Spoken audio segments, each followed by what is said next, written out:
In the near future, in the vicinity of the Golden Coast of Australia after a fierce battle, the man held his battle-wounded girlfriend in his arms, looked at her, and listened to her last request to him.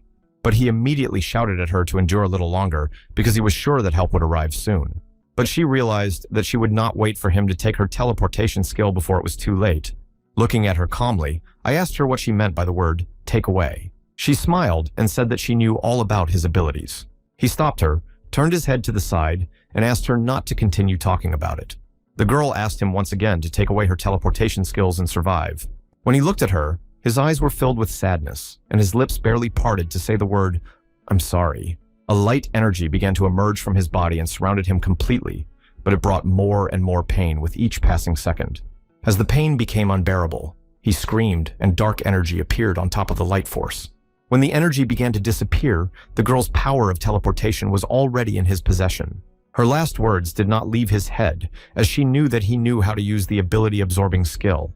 And then when she said that she knew he was able to absorb other people's abilities, he stopped her. As soon as he got to his feet, he turned around to face the desert because he could no longer look at it because of his sadness. I had to fulfill her last will because she asked that at least he, the leader of the Sunwoo group, survive. In an instant, his body disappeared into thin air. He was the only one who managed to escape that day. The beginning of all these events was the appearance of many portals high in the sky over all the cities of the world. From these holes, a large number of demonic beasts and monsters from an unknown dimension descended on the world. As a result, millions of people around the world have been injured or worse, have lost their lives. Those who remained were separated from their families and became refugees. Powerful countries tried to suppress the situation with their strong military forces using ground equipment, and then they used jet planes to bomb cities to destroy monsters. As it turned out later, people were helpless against the monsters, they were chasing them.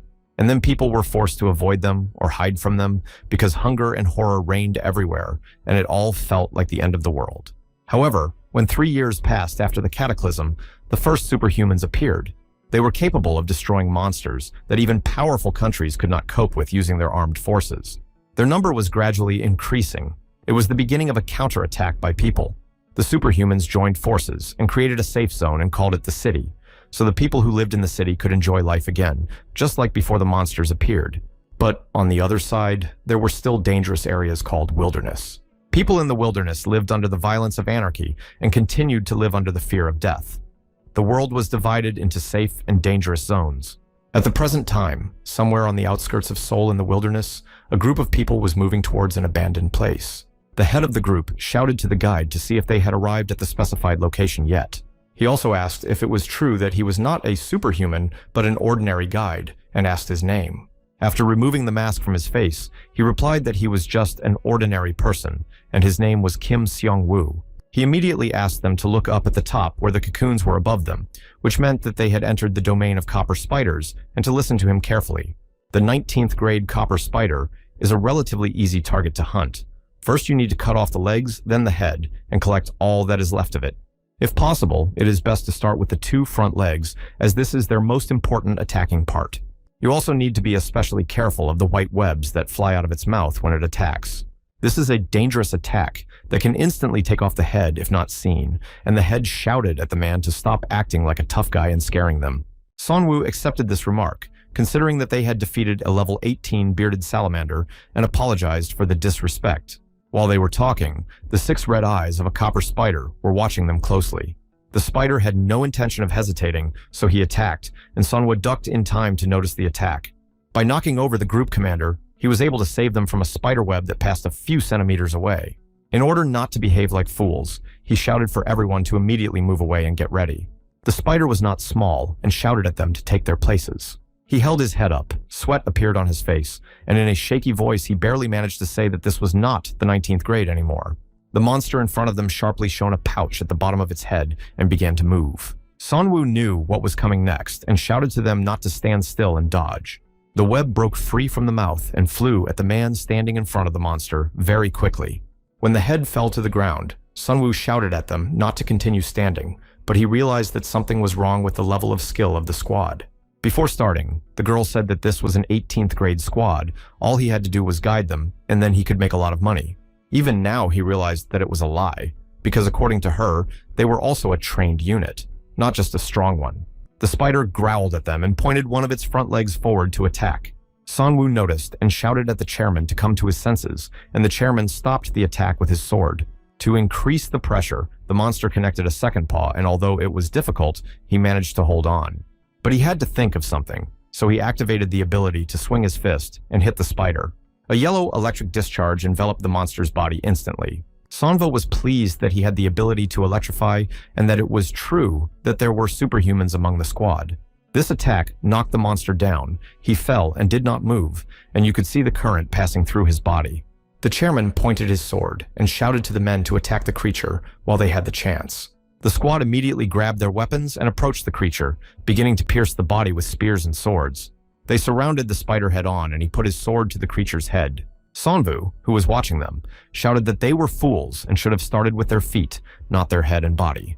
As soon as the effect of the current ceased, the spider rose up and knocked everyone off their feet with quick sideways movements. One of them was thrown back so that he flew into a rock behind them, from which the rebar was visible. The chairman was embarrassed to have lost 2 people already, and the veins in his face were so thick with anger that he was crying. As soon as his emotions reached the upper limit, he grabbed his sword and ran to attack. When he found himself in front of the spider's face, he swung and sent a powerful blow at the monster. But with one paw alone, the monster managed to restrain the blow and stop the attack. And because he lost his vigilance, the second paw was able to punch him from behind. Since the situation was already catastrophic, he grabbed the sharp end with both hands. Then he activated the ability that enveloped both the spider and himself. To get rid of this pain, the monster reacted quickly and threw the man off its paw as far as possible. My head was thrown back to Sanwoo, who was standing behind me and watching what was happening. I turned my head back and saw that he was not moving, which meant only one thing: that now it was his turn to fight the monster that had destroyed the entire team. The attacking squad was full of newcomers who all died, and the question was why it happened. After all, his task was to be an ordinary guide, not someone who destroys monsters. Meanwhile, there was a stadium in the desert that was the exchange center of the 17th zone. On the phone, the man was told that Beatrice needed help, so he decided to send someone there. After the conversation, Kim Busek, the branch manager of Noda Zone 17, sat thinking about what to do. Meanwhile, his secretary Jamie watched herself in the mirror, admiring her skin. Suddenly, Kim Busek shouted at her, and she was so frightened that she almost dropped the mirror. He came in and asked her to tell Hunter Changsu's team to come to the exchange office. Jamie asked if this was about the barrier again, and he said yes, and he wondered what Beatrice was thinking about that this was happening so often. She looked at him and asked what he meant, and Kim Busek asked her to ignore his thoughts in her head. And since I came in and asked what else Sanwoo was doing, she said that he was accompanying a team of copper spider hunters. He felt strange because those creatures are weak, so they should have returned long ago. But he had no doubts about him, so he didn't have to worry, and asked her to tell him to get ready as soon as she returned. Meanwhile, Sanwoo saw the pouch under the monster's face light up again and move. There was no running away, as I had to fight back with my right hand, reaching into my inside pocket. He mumbled that he was only supposed to accompany them, not fight, and pulled out a gun. At this point, the spider released its web on him, but this time it was even bigger. But since he knew that he could not stand still, he easily managed to jump to the side. After he stopped, he pointed the weapon in the direction of the monster, pulled the trigger, and a shot rang out. The head of the squad woke up and laughed at his actions because he thought that these bullets would do nothing to such a monster. Sanwoo asked him in a serious tone to get out of the way and just watch what would happen next. The bullets reached the target, shone brightly, and then a powerful explosion occurred. The spider was bleeding from 2 legs and had difficulty standing on one side. The chairman immediately changed his mind and realized that they were balls with cores, but asked why he hadn't used them from the very beginning as soon as they started losing. Turning to him, Sanwoo asked him irritably if he had a conscience, because if they hadn't lied about their rank, this would not have happened. And now we have to waste precious cores for garbage like him. I called him a fake metahuman and shouted at him to watch him closely, because even an ordinary man with the right uniform and experience can defeat the 19th rank. Prepared, he grabbed the dagger and rushed to attack the monster. He knew exactly what to do because he had been a guide himself on hundreds of outings, so he had plenty of experience. As soon as the blade touched the spider's body, it began to growl miserably. Although the monster tried to move, it could not stop, and it was necessary to break all the paws. When he did, he shouted to the head that they had to listen to him because he explained that the paws were the first thing to go. And when the monster is already lying down and not moving, only then can we aim for the head. He raised the dagger above his head and took aim, shouting as he directed the blow downward. After the red eyes closed, it became very quiet and calm around me. Exhaling a sigh of relief, he told the head of the squad that he was trembling before a beast that could hardly be called big. Being a typical beginner until the very end, it turned out that the rank they indicated in the exchange office was not real. He also knew that a salamander of the 18th rank sheds its skin once a year, so he guessed that he had brought its skin and pretended to have defeated it. But I had to admit that their team was pretty brave for liars. No one escaped when the rest of them were being killed. Even when I saw that his stomach was pierced, I was really surprised that he grabbed the spider by the front paw and struck back. But instead of forging a paper about the rank, it was worth spending time on training skills. I was sure that he had reasons to do so, but it was not his business, and asked him if he knew what price he had to pay for lying to Nod. The only pity was that he had no right to destroy him right there, and he really wanted to blow his head off because of it. Suddenly, a voice from nowhere told him to destroy it and take something from it. When the head disappeared, I looked around but saw no one. The chairman smiled and said in a hoarse voice that it would be hard to wait for the execution at the hands of Nod. After these words, the head took his last breath. His eyes closed, and his head fell unconscious on his side. Manhwa was more concerned about the voice that ordered him to kill him, and thought that he might have just heard it. He lowered his head and repeated Jamie's words that his task was only to accompany the squad. When he got back, he forced open the door and shouted at Jamie how dare she send him with them. She stood up and asked me to calm down because there was no need to get so worked up. Her words made me even angrier because she didn't know how much she was directing him into a dangerous exit, and they couldn't tell what that skin was like. Jamie asked him to calm down once again. They had fooled them all, not just him. To settle the matter, I shouted that this time she would not be paid, and that from that moment on, I had to provide all the information about the clients. Because he was holding it from her cheek, she muttered as she should have, because according to Nod's rules, it is not legal. While they were still arguing and quarreling, 2 more people came into the room. Sonwoo rudely said that if it were not for the branch manager, he would have cut all ties with the 17th zone long ago. Jamie added that the local people react quite violently to guides walking through their territories. He was angry that the goal of people is to have a plug in every barrel, and if you are destined to die, what difference does it make whether you are a monster or a hunter? Still, it was not pleasant that he had no abilities like those liars. Suddenly, a strong punch hit him in the face and sent him into the wall on the backside. Then a hand grabbed him by the throat and lifted him up, pushing him against the wall. The guy smiled as he finally came to the target of the man after his own heart. Now it was a question of whether to destroy him if he wanted to. I noticed that he had a very impudent look on his face at a person who could not help it. They said that everyone associated with Nod was a representative of the guild and could use its name if necessary. Any actions aimed at harming a member of the node will be considered as an attack on the node itself. The girl who was with him was a meta-human with enhanced vision, a hunter named Park In-jong. After the end of the world, Nod was the only guild that continued to fight for the preservation of peace in the lands called the Desert. They created safe places. She asked her friend if he was sure that he would not be punished for attacking an ordinary person as a meta-person.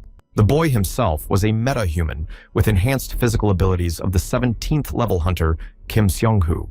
The arm immediately opened and Sunwoo fell down to the floor. Park In-jong came over and asked him if he was okay, and he said yes, and there was nothing to worry about. She didn't understand the point of behaving like that and making this scene. Another man who had been watching from the corridor for some time came into the room and asked if they were done. It was the leader of the 17th zone team of the Marlin Hunter team, Jong Chang-soo. From his appearance, Sunwoo already realized that something could happen if the whole team gathered. In his office, Jong Chang-soo said that they had received a request from Gwangwon City to protect the barrier. Sunwoo immediately asked that such an abrupt task could mean that she had lost consciousness again, and it was indeed so. So, until the barrier is restored, they were asked to play the role of bait for the monsters. Kim Sung-hoo has never participated in such a task, but he has heard many stories about such requests recently. Jong Chang-soo could only guess that it was like Beatrice was exhausting herself, and he had heard rumors that she hadn't even been able to sleep lately. Kim Seong-hoo took the floor again, asking them to defend themselves in an indignant voice. Kim Busik told him that they are desperate, if we can judge by the current conditions, because they promise citizenship in the city as a reward for the task. Such a reward immediately calmed me down because it was better than a payment. The leader noted that this meant that they were really in a hopeless situation if they offered citizenship. Sunwoo gladly agreed to this task, and the group leader did not mind. Park In-jong also raised her hand and said that she was also willing to go for the chance to see the famous city. Smiling, Kim Sung-hoo raised his hand too, because if it was for citizenship, he was in. Jung Chang-soo stood up and ordered the Marlin team to prepare for the mission and meet tomorrow at 6 in the evening at the southwest gate. In the evening, in my room, I wrote down some notes in a notebook and thought that this city was one of the biggest after the end of the world. A huge energy barrier has been created on the border to stop all demonic beasts from invading the city. The previously mentioned energy barrier has been maintained by the forces of a high-ranking thinker named Beatrice in recent decades. But health problems also affect the barrier, and the problem was to do her job before she fully recovered her health. But if an S-rank beast attacks at this time, even if most of the townspeople are human, it will be an instant loss. The city decided to change its strategy after similar tragedies they had experienced. They decided to ask for help from the people of the desert to save the lives of citizens. The next day, they gathered at the designated place and the commander asked Manhwa if they would go like that time, but he said no, because the terrain had changed. Because I heard that a 5th-ranked beast called the Bearded Gargoyle appeared in this zone, Sonvu understood that they were meta people, but still had to choose the safest route. Taking out a map, he drew that they had to go there, and the only danger there was the 15th-rank deer beetles. Jung Chang-soo liked the route because he could handle them easily. They had been walking through the desert for a long time, and suddenly Sonwoo looked up in front of him and waved for everyone to stop. Kim Sung-hoo asked him what happened and why they stopped. He turned to him, put his finger on him, and asked him to be quiet. I got down on one knee because there was a trace, and I needed to examine it well. The hunter Injon came closer and asked if it was a trail of a demonic beast. Sonwoo did not answer, but he had one request for her. Could she check the area with her eyesight? It was no problem for her. She activated her eyes and they shone with a pink glow. Sonwoo showed her to look in the direction of the largest sand clouds. She looked over there, but she couldn't see anything even beyond them. Sonwoo could no longer wait. He asked them what was going on and why they were still standing. In order not to make them nervous, he said that most likely they were facing a horde of hoblings and added that they had passed here about 15 minutes ago. Despite the fact that the horde was moving in the other direction, I am sure they heard them. Injon, who was looking ahead all the time, shouted that he was right, and a horde appeared and moved toward them. The commander praised him because he was sure he could trust their guide. Sonwoo assessed the strength of the team and suggested that they should limit their path, since half of them were not capable of fighting in close combat. The commander asked if there was anything nearby that he could use. He also asked Hunter Seong-hoo to carry Hunter In-jong, since they would be running all the way. The team abruptly took off and rushed into the cloud of sand in front of them. Sonia was angry that some guide was in charge of them and didn't think he could do it at all. Injin was smiling behind me because their guide looked cool when he was in charge and asked me to run faster. Although they were running quite fast, the silhouettes of monsters were already beginning to appear behind them. Hoblings were monsters of the 18th rank, one hobling weaker than a copper spider. But there are a lot of them, so the horde has such a rank, even the goal is not easy for people in a battle in the open. Assessing the current composition of the team, 2 hunters of the 17th rank account for 1 with close combat skills. There was also a leader with the 10th rank, although it was still risky to engage in combat, but the chances were not bad. The bridge in front of them is 4 meters wide and 7 meters long if the team leader and Sonhu repel the attack in the middle of the bridge. So in theory, they didn't even have a chance of winning. Only 2 variables were confusing. As soon as we got to the middle of the bridge, we stopped to listen to the plan further. Sonwoo said that the team leader and Sonhu would repel the monster's attacks in the center of the bridge. Meanwhile, the leader agreed to his plan to provide support from the rear. Enjoy asked what she should do, because his plan did not mention her name. It was the first variable during the battle. Now it becomes just a ballast that needs to be protected. But her protection will distract the group's combat units from the battle, so in order to stop being an obstacle, it is better not to interfere in the battle. Of course, he was only thinking about it and did not tell her that, so he simply asked her to stand behind him. He took out the dagger and looked at everything from the outside and thought about the second variable. For example, the leader Jung Chang-soo is known even outside the 17th zone and has worked with him many times, but this is the first time he will see him in action with his own eyes. And Hunter Kim Seong-hoo and Hunter Park In-jong have only recently joined the team, and he doesn't know their skills either. So it was hard to relax when they were being attacked by a horde, and these variables were in their minds. As soon as the horde approached, Chung Chang-soo activated his powers and swung his axe to stop the attack. Then he jumped into the air, swung his weapon, and rushed into battle to destroy the monsters. Kim Sung-hoo also tried to keep up and used his amplification abilities to crush one by one. Having destroyed one, he decided to try a massive attack, hitting 2 with his sword. He immediately pushed the rest of the men who were preparing to fight, some of whom were killed and some were knocked down. Manhwa was so impressed by the battle and their skills that he thought he had been worrying about the second variable for nothing. Although they were still far from complete victory, the 2 of them managed to stop the horde. Because they were so engrossed in the battle, they did not even see that danger was approaching them from behind. One monster grabbed Injun by the hair and pulled her down. Sonyu heard the scream and turned around to ask what happened, but Manhwa shouted at him not to be distracted. He recognized that the guide was right, but he couldn't just listen to him as he continued to lead him right and left. The hobbling had already swung his axe over Injun's head and was about to strike her. Manhwa picked her up in time so that the blow missed her only by hitting her hair. Due to the strong jump, they rolled aside to the edge of the bridge. Manhwa realized that he could not count on outside help, so he had to deal with the monster himself. The dagger strike was ineffective as he quickly dodged on his butt. Immediately pointing the dagger in the other direction, he managed to knock the helmet off the monster's head. This enraged the hobbling, and he grabbed the axe sharply and directed a blow at his opponent. Manhwa, although he did not expect such a turn, also managed to dodge with a jerk backward. But the speed of the hobbling was not small, and before he could get to his feet, he was already behind. Injong hurried over and stabbed her in the back, saving Manhwa. It also allowed him to attack and destroy the monster while he was distracted by it. Just at that moment, the rest of the team ran up and argued with all the attackers. Sung-Hu immediately attacked with claims that what happened here was because he was supposed to protect Injong, not her. But she stood up for him, accusing him of being to blame because he missed one of them and he walked in behind them. This scenario did not suit him because he did not know that someone would attack from behind and tried to help until the guide ordered him to fight. The commander hurried to stop him because Manhwa had done the right thing by telling him to focus on the battle, as it would have been difficult for him to hold the defense. I turned to Manhwa and saw that he was sitting on his knees with his nose down and asked him how he was feeling.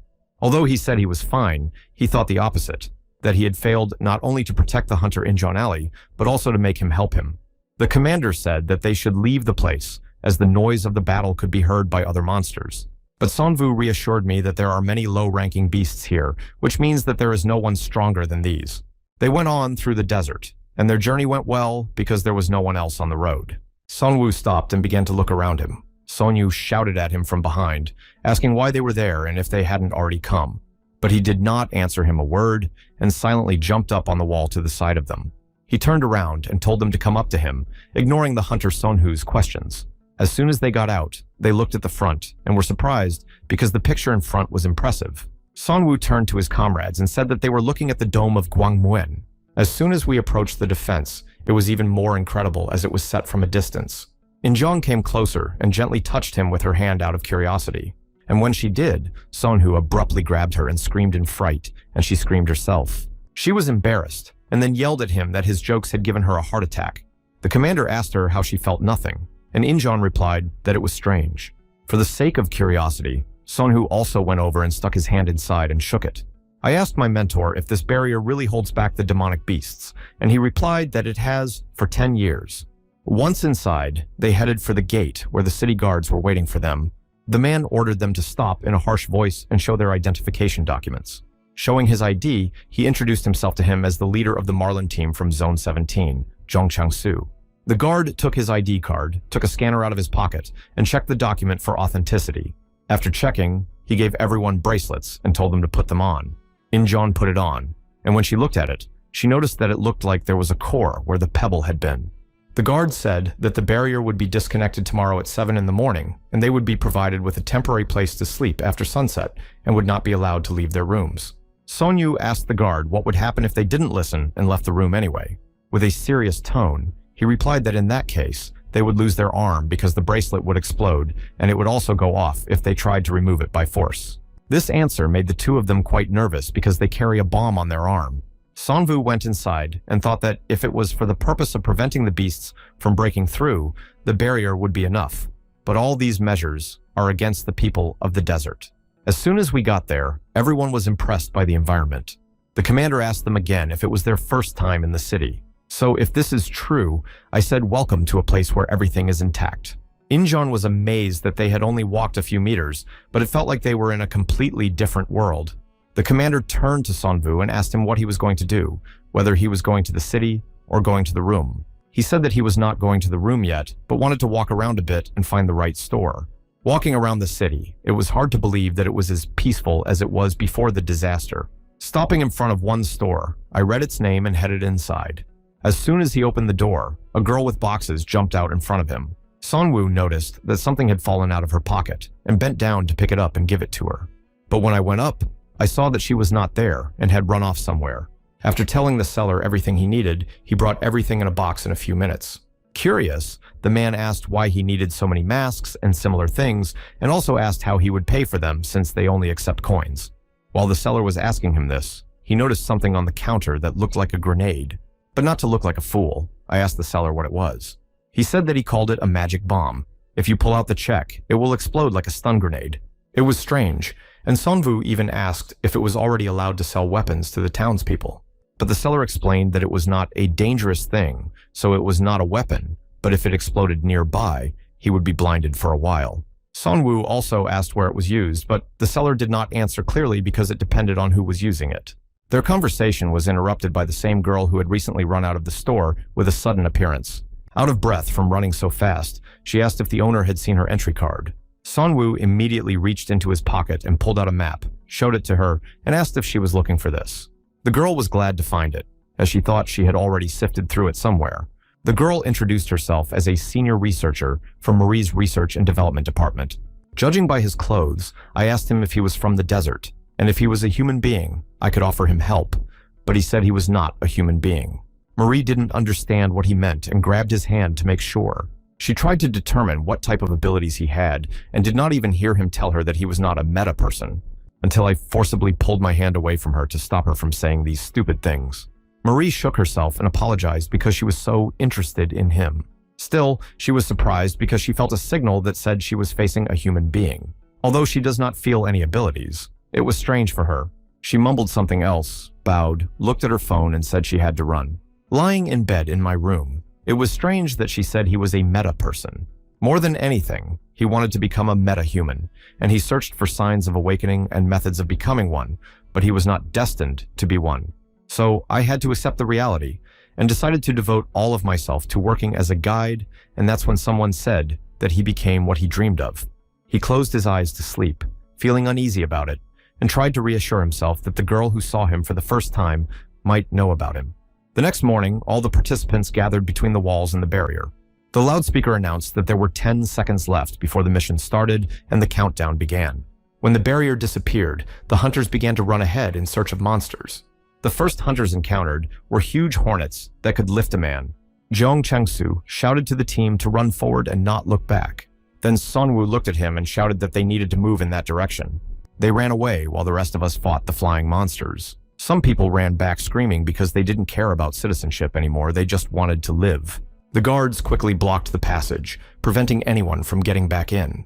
And because of their cowardice, the guards killed both deserters on the spot. Injeon shouted to see if anyone else had seen what had just happened, but the commander ordered them not to look back. Sunwoo understood the meaning of this task perfectly well. It was not a battle because there were many good hunters in the city, but that they were just bait to distract the monsters. And with so many dangerous enemies, it made no sense to engage in combat. Injin activated her ability just in case and immediately noticed a herd of beasts in the northwest. Hearing this, Sunwoo shouted out to stop moving. According to all the evidence and circumstances, it is most likely that the raptor groups of the 9th level should be ahead. One raptor is rated as the 9th rank. Even so, it can leave no living place from the horde of hoblings, so they will not achieve anything if they enter the battle. Injeon put her hand to her mouth in fright and asked what they should do now. He took out a mask with an air tube from his briefcase and handed it to the team to take. He put them on and said that they would hide in this swamp by lying down completely in the water. Although it was not very pleasant, they had no choice but to survive. Sunwoo knew that trained people from the city would be able to deal with the raptors, but mercenaries would not. As soon as the waves subsided from the passage of the raptors, and after waiting for enough time, Sunwoo got out of the water to take a look at the situation. After making sure that there was no more danger, I shouted to the others that they could get up. Sonyu asked if they had passed, and he said yes, but all the hunters who encountered them did not survive. And now they had to follow in their footsteps. They are aggressive, so that there will be no other animals on their way. As darkness approached, they lit a fire in one of the abandoned houses and decided to rest. Sonyu asked when it would finally be over and they could return. But the commander didn't know because last time it took several hours, so this time it would be no less. They could only wait for the signal. Suddenly, Sunwoo felt something like an electric shock through his body. He stood up abruptly, looking around without saying a word, which startled the team. The commander asked if he had seen anything, but Sunwoo said no, and that it was somehow suspicious. Zhong Chang-su asked what exactly was suspicious, and he heard that everything was very calm around him. Sunwoo stood his ground and asked them to wait a bit, ready to fight. And then, looking into the void, he felt that something was there and seemed to be approaching them. And with the sound, they felt like they were also being watched from the darkness, and an inexplicable fear began to appear. In the darkness, two purple eyes appeared, coming closer and closer. When the commander saw this, he ordered Sunwoo and Injong to quickly move back, hiding behind them. As soon as the creature completely emerged from the darkness, shock and surprise appeared on his face. Since they were facing a demonic beast that was impossible for them to defeat, it was a black mantis. Zhong Chang-su immediately took note of his guide's reaction and asked why he was so surprised. But Sunwoo himself was not sure about the details, but he knew of a flying beast that looked like him, 2 meters high and 4 meters long. This is all the information he had, and he did not know the weaknesses and ways to destroy this creature because there was no data about it. In his opinion, they needed to retreat. The commander followed up by asking if they would be able to find out more if they joined him in battle. Sunwoo didn't like this idea because even without knowing his rank, it didn't mean that the mantis was weak because he had entered the territory of the raptors, which could mean that the predator in front of them was stronger than them, so the rank of the creature in front of them was at least 9th. Suddenly, the mantis opened its wings and leaped upward, finding itself directly above the team. The commander shouted for everyone to be careful, to take up combat positions, and not to allow an attack from the back. Sunwoo shouted that it was too dark to see where the creature was coming from. To get rid of this problem, Sunwoo asked the hunter Injin to track him down with his ability. She understood everything, activated her ability, and began to peer into the darkness that enveloped them. Even looking around the area, she could not find a black mantis. They stood in each sector, waiting to be attacked. The team then heard the sound of approaching Sunwoo and decided to use this opportunity to track and find the monster. If everyone stays calm and reacts in time, everything will work out. And while he was thinking about it, he didn't even see the creature on his backside. Thanks to his experience, he was able to sense the danger in time and defend himself with a dagger. But the monster's blow was so strong that he was thrown back quite a bit. Injun turned around and shouted to him, asking if he was okay. And I noticed that the creature that had just been at the other end had already moved right over him. Looking up, he saw the monster already preparing to attack him. Zhong Chang-su could not allow anything to happen to his guide and rushed to his aid. The commander managed to run up in time to block the axe's blow to the mantis's front legs. I shouted at Sunwoo to get out of here and left him to it. As soon as he ran away, the commander pushed the creature's paws in front of him with force. After joining the team, he said that the situation was not in their favor because of the darkness, and Sunwoo was angry because he wished there was at least a little light. Then Sunwoo remembered that he had bought something and reached into his back pocket looking for it. I shouted to the commander to grab the layer that gave at least a little light. Zhong Chang-su saw that the creature was above him and did not like that it was looking down on him, so he shouted at it to come down to him. When the light appeared, Sunwoo also rushed into battle to help the captain.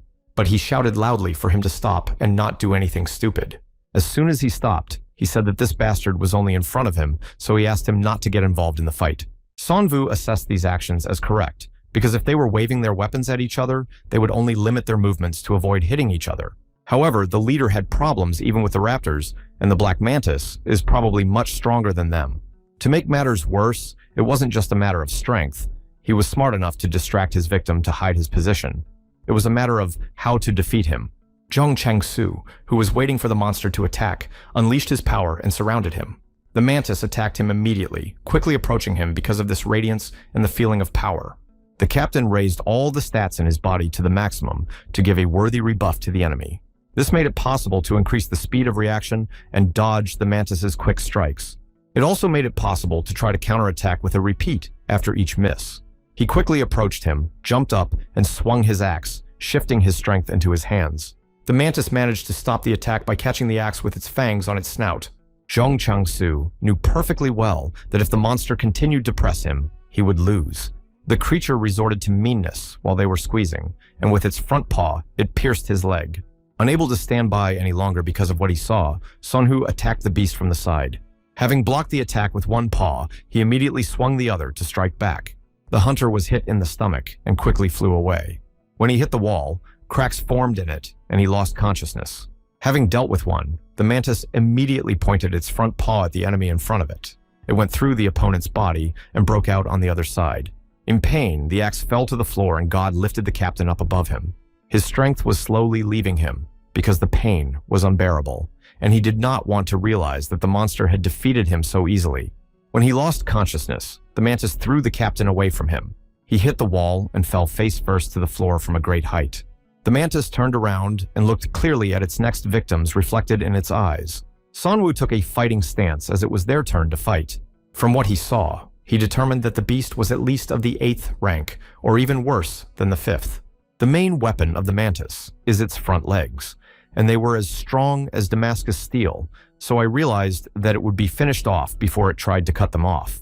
As he approached them, they gradually examined his body in an attempt to find a weak spot.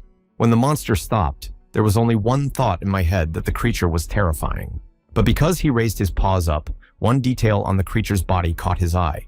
As he came closer, he could now see the connecting part between the legs and the torso. I wanted to believe that it was the same weakness. Taking advantage of the only chance, he quickly aimed his shot at that spot. But nothing happened, and I immediately felt as if the sword hadn't even entered me. And then, I felt the paw of the beast hit him, and the feeling that he was flying fast somewhere. When he fell to the ground, a mantis immediately jumped into the air and headed for him. 2 sharp paws struck both sides of his head, causing his eyes to freeze in place. The creature slowly lowered its head lower and lower toward the enemy. As soon as they were face to face, Sunwoo closed his eyes, but the beast just looked at him. In my head, I was thinking that I had opened myself up too much, and if even the team commander couldn't handle it, how could he think that he could resist this monster? Then he felt saliva dripping from his mouth directly onto his face, and then heard a strange sound. The mantis raised its head in the direction of the sound and began to spread its wings. It was strange for Sonv to see that the monster reacted to the sound because he thought he was dead. Taking his 2 sharp paws away from him, he was still lying there, looking at what was happening. The creature both appeared and disappeared, leaving behind the question of what is going on here. After making sure that the danger was over, he fell head first to the ground and breathed out with relief that he was alive. Injon ran up and fell down on the circle and asked if he was okay. But he was more interested in why he left and whether it was because he was an ordinary person.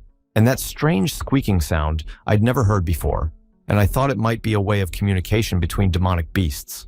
Injon waved her hand in front of his face and asked him to gather himself. Her shining bracelet made them remember the most important reason they were here at all. Sonwoo asked her if she knew how long ago the bracelet started glowing, but she didn't pay attention. It was a signal that the barrier was activated, and they should immediately return to the city. She turned her head and asked about the leader in Seonghae, because at first glance they seemed to be quite badly hurt. When we approached Zhongchang and examined him, we were glad to see that his heart and important parts were not hit, and he just lost consciousness. Since he was unconscious, Sunwoo grabbed hold of him and threw him over his shoulders to walk back. And it needs to be done as soon as possible to take them to the doctors and ask her to help the hunter Sanj. And also to be prepared for the fact that it will be difficult because the way back is not easy and long. At the end of the mission, all those who were found were laid out in front of the city wall while the guards made counts. In total, there were 58 dead bodies, 17 wounded, 11 missing, and 86 participants in total, so this result was still quite good. But then the guard noticed that someone was approaching them from the right, albeit slowly. Blurry images of 4 people were visible behind the barrier. Even though they were tired, they managed to get to the city as a group. They were subsequently hospitalized and provided with all the necessary assistance. A man who came to the hospital to talk to them was looking for their room and heard someone arguing. Injon yelled at the leader to eat as he needed to recover as quickly as possible. And if he doesn't eat, she will feed him with her fist and not even look at the team leader in front of her. She was interrupted by a knock on the door, after which a male person entered the room. He went up to the leader and apologized for disturbing him, as he was the deputy of the Bai Zhongsong City Administration. Zhong Changsu looked at him and also introduced himself to the man. Bai Jinsung smiled as he noticed that he was recovering quite quickly and asked if his healing abilities were not bad. The captain appreciated these abilities and was interested in what the city administration needed from them. He apologized, but he can't tell them in front of everyone that they need to be alone. Once he understood, he asked his team to leave them for a long time. As soon as they got out, Injong asked Seonghu what he thought they were up to. He replied that they were most likely discussing remuneration, and he joked that if you look at it, he was just created to be a rich boy who knows no misfortune and does not understand how he survived in that terrible desert.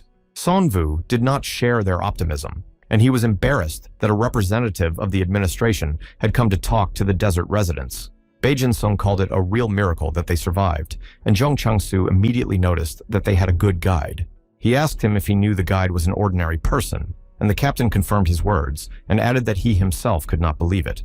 Then the man adjusted his glasses and said that it was good that they all came back alive. The administration is in a difficult position because they did not expect such a result.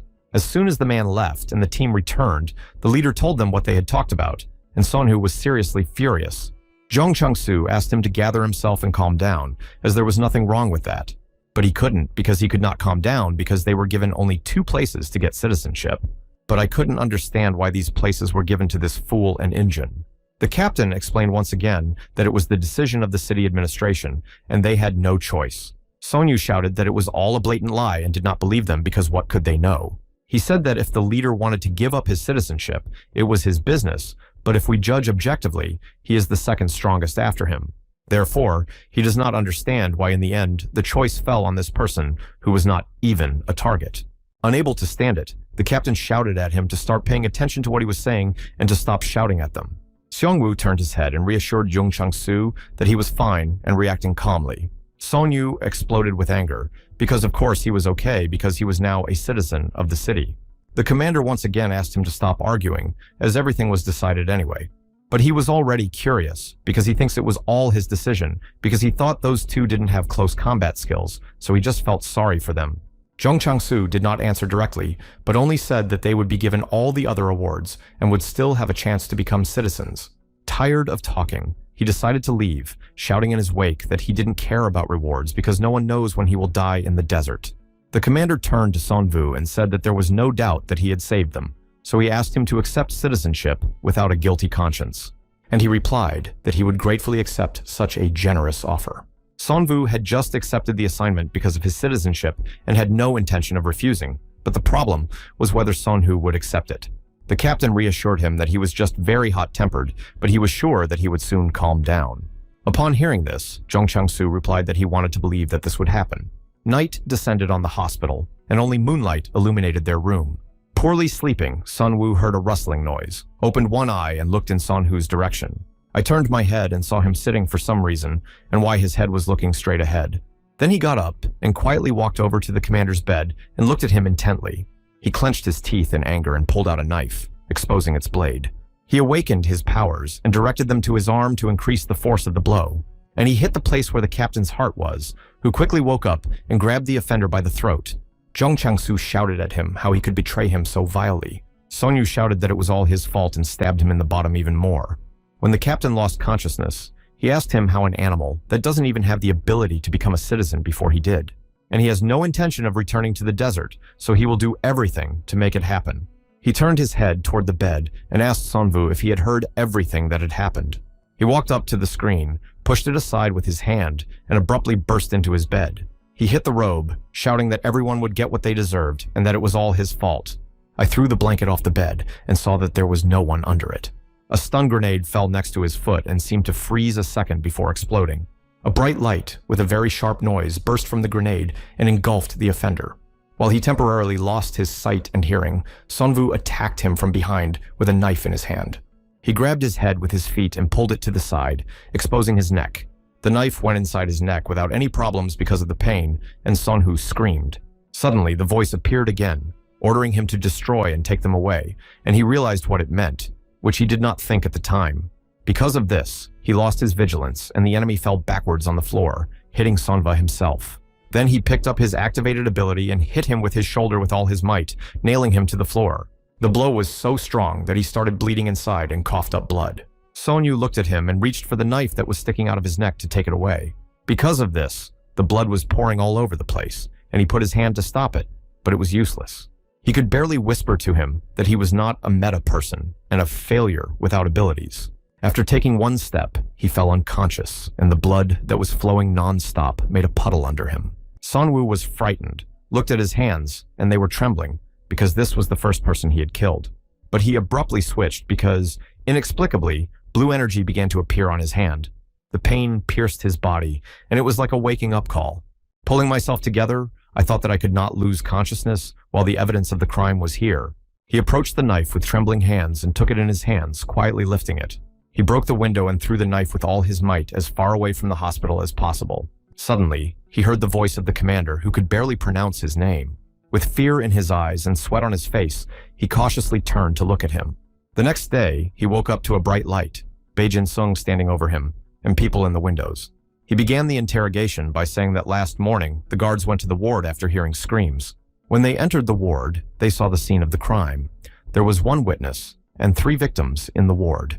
The incident occurred a few hours before the bodies were found, when Hunter Kim Seong-hoo died of arterial bleeding in the middle of the night, and Hunter Jong Chang-soo also received injuries incompatible with life and bled to death. The only witness, Hunter Park In-jong, was removed from the list of suspects after checking her alibi and evidence. And he's the owner, Kim Seong-woo, who was found unconscious with blunt force trauma from all the Marlins, and now he's the only one who can testify. And they know that he was the team's guide for 3 years and was called to defend the city twice as a person without abilities. But he apologized because he was a citizen and asked if the above was true. Sun-woo turned his head to look at him and replied that yes, all of the above was true. Then Bae Jin-sung said he would ask directly what happened last night at the hospital. All he could think of was that a stranger broke into their room while they were sleeping. The man outside the window asked if he had heard correctly about the stranger. Sun-woo said that someone suddenly burst into their room and attacked them. Bae Jin-sung was immediately asked if he remembered the attacker's appearance or clothes, but said it was very dark. The man behind the glass asked the deputy not to make a big deal out of it, as this case was related to people from the desert. We just need to leave the unknown attacker guilty as charged and increase patrolling. Bae Jin-sung understood them, but expressed his opinion that there was something strange about this case. The photo showed a lot of blood, but no traces of it were found outside the ward, nor were there any shoe marks. Therefore, it raised doubts about what Kim Seong-woo said, and therefore believes that he gave false testimony to cover up his crime. Sun-woo asked him if he could finally say something now that he had become a suspect. And as they said earlier, he is only a citizen without abilities. How then can we say that he was able to resist 2 meta people with physical enhancements at once? Bae Jin-sung agreed that from the point of view of logic, this option was not possible. Before that, after the mission, he was supposed to get the status of a citizen, so why would he risk his life in a battle against meta people when he got the desired status? The deputy confirmed that the suspect's words sounded true because the Marlin team was an assault unit that had barely managed to obtain citizenship. Therefore, it is possible that the actions were carried out by other people who wanted to obtain the status of a citizen. In addition, traces of a fierce struggle were found, and if Kim Seong-woo was not a target, he must have been more seriously injured. Sun-woo recalled how Sun-hoo had beaten him quite badly, and his body was able to survive the injuries thanks to his awakening. The senator asked Bae Jin-sung what he was saying because he would not finish the case right now, but he asked for a minute. Because all of the above is based on the assumption that the owner, Kim Seong-woo, is not a meta-human being. The senator agreed that this was true and asked what to do now. The secretary turned to the door and shouted for the witness to come inside. Sun-woo wondered what kind of witness he could be talking about in a beer only the Marlins could know. A girl with quite familiar features came in, but because she was in the shadows, I couldn't really see her.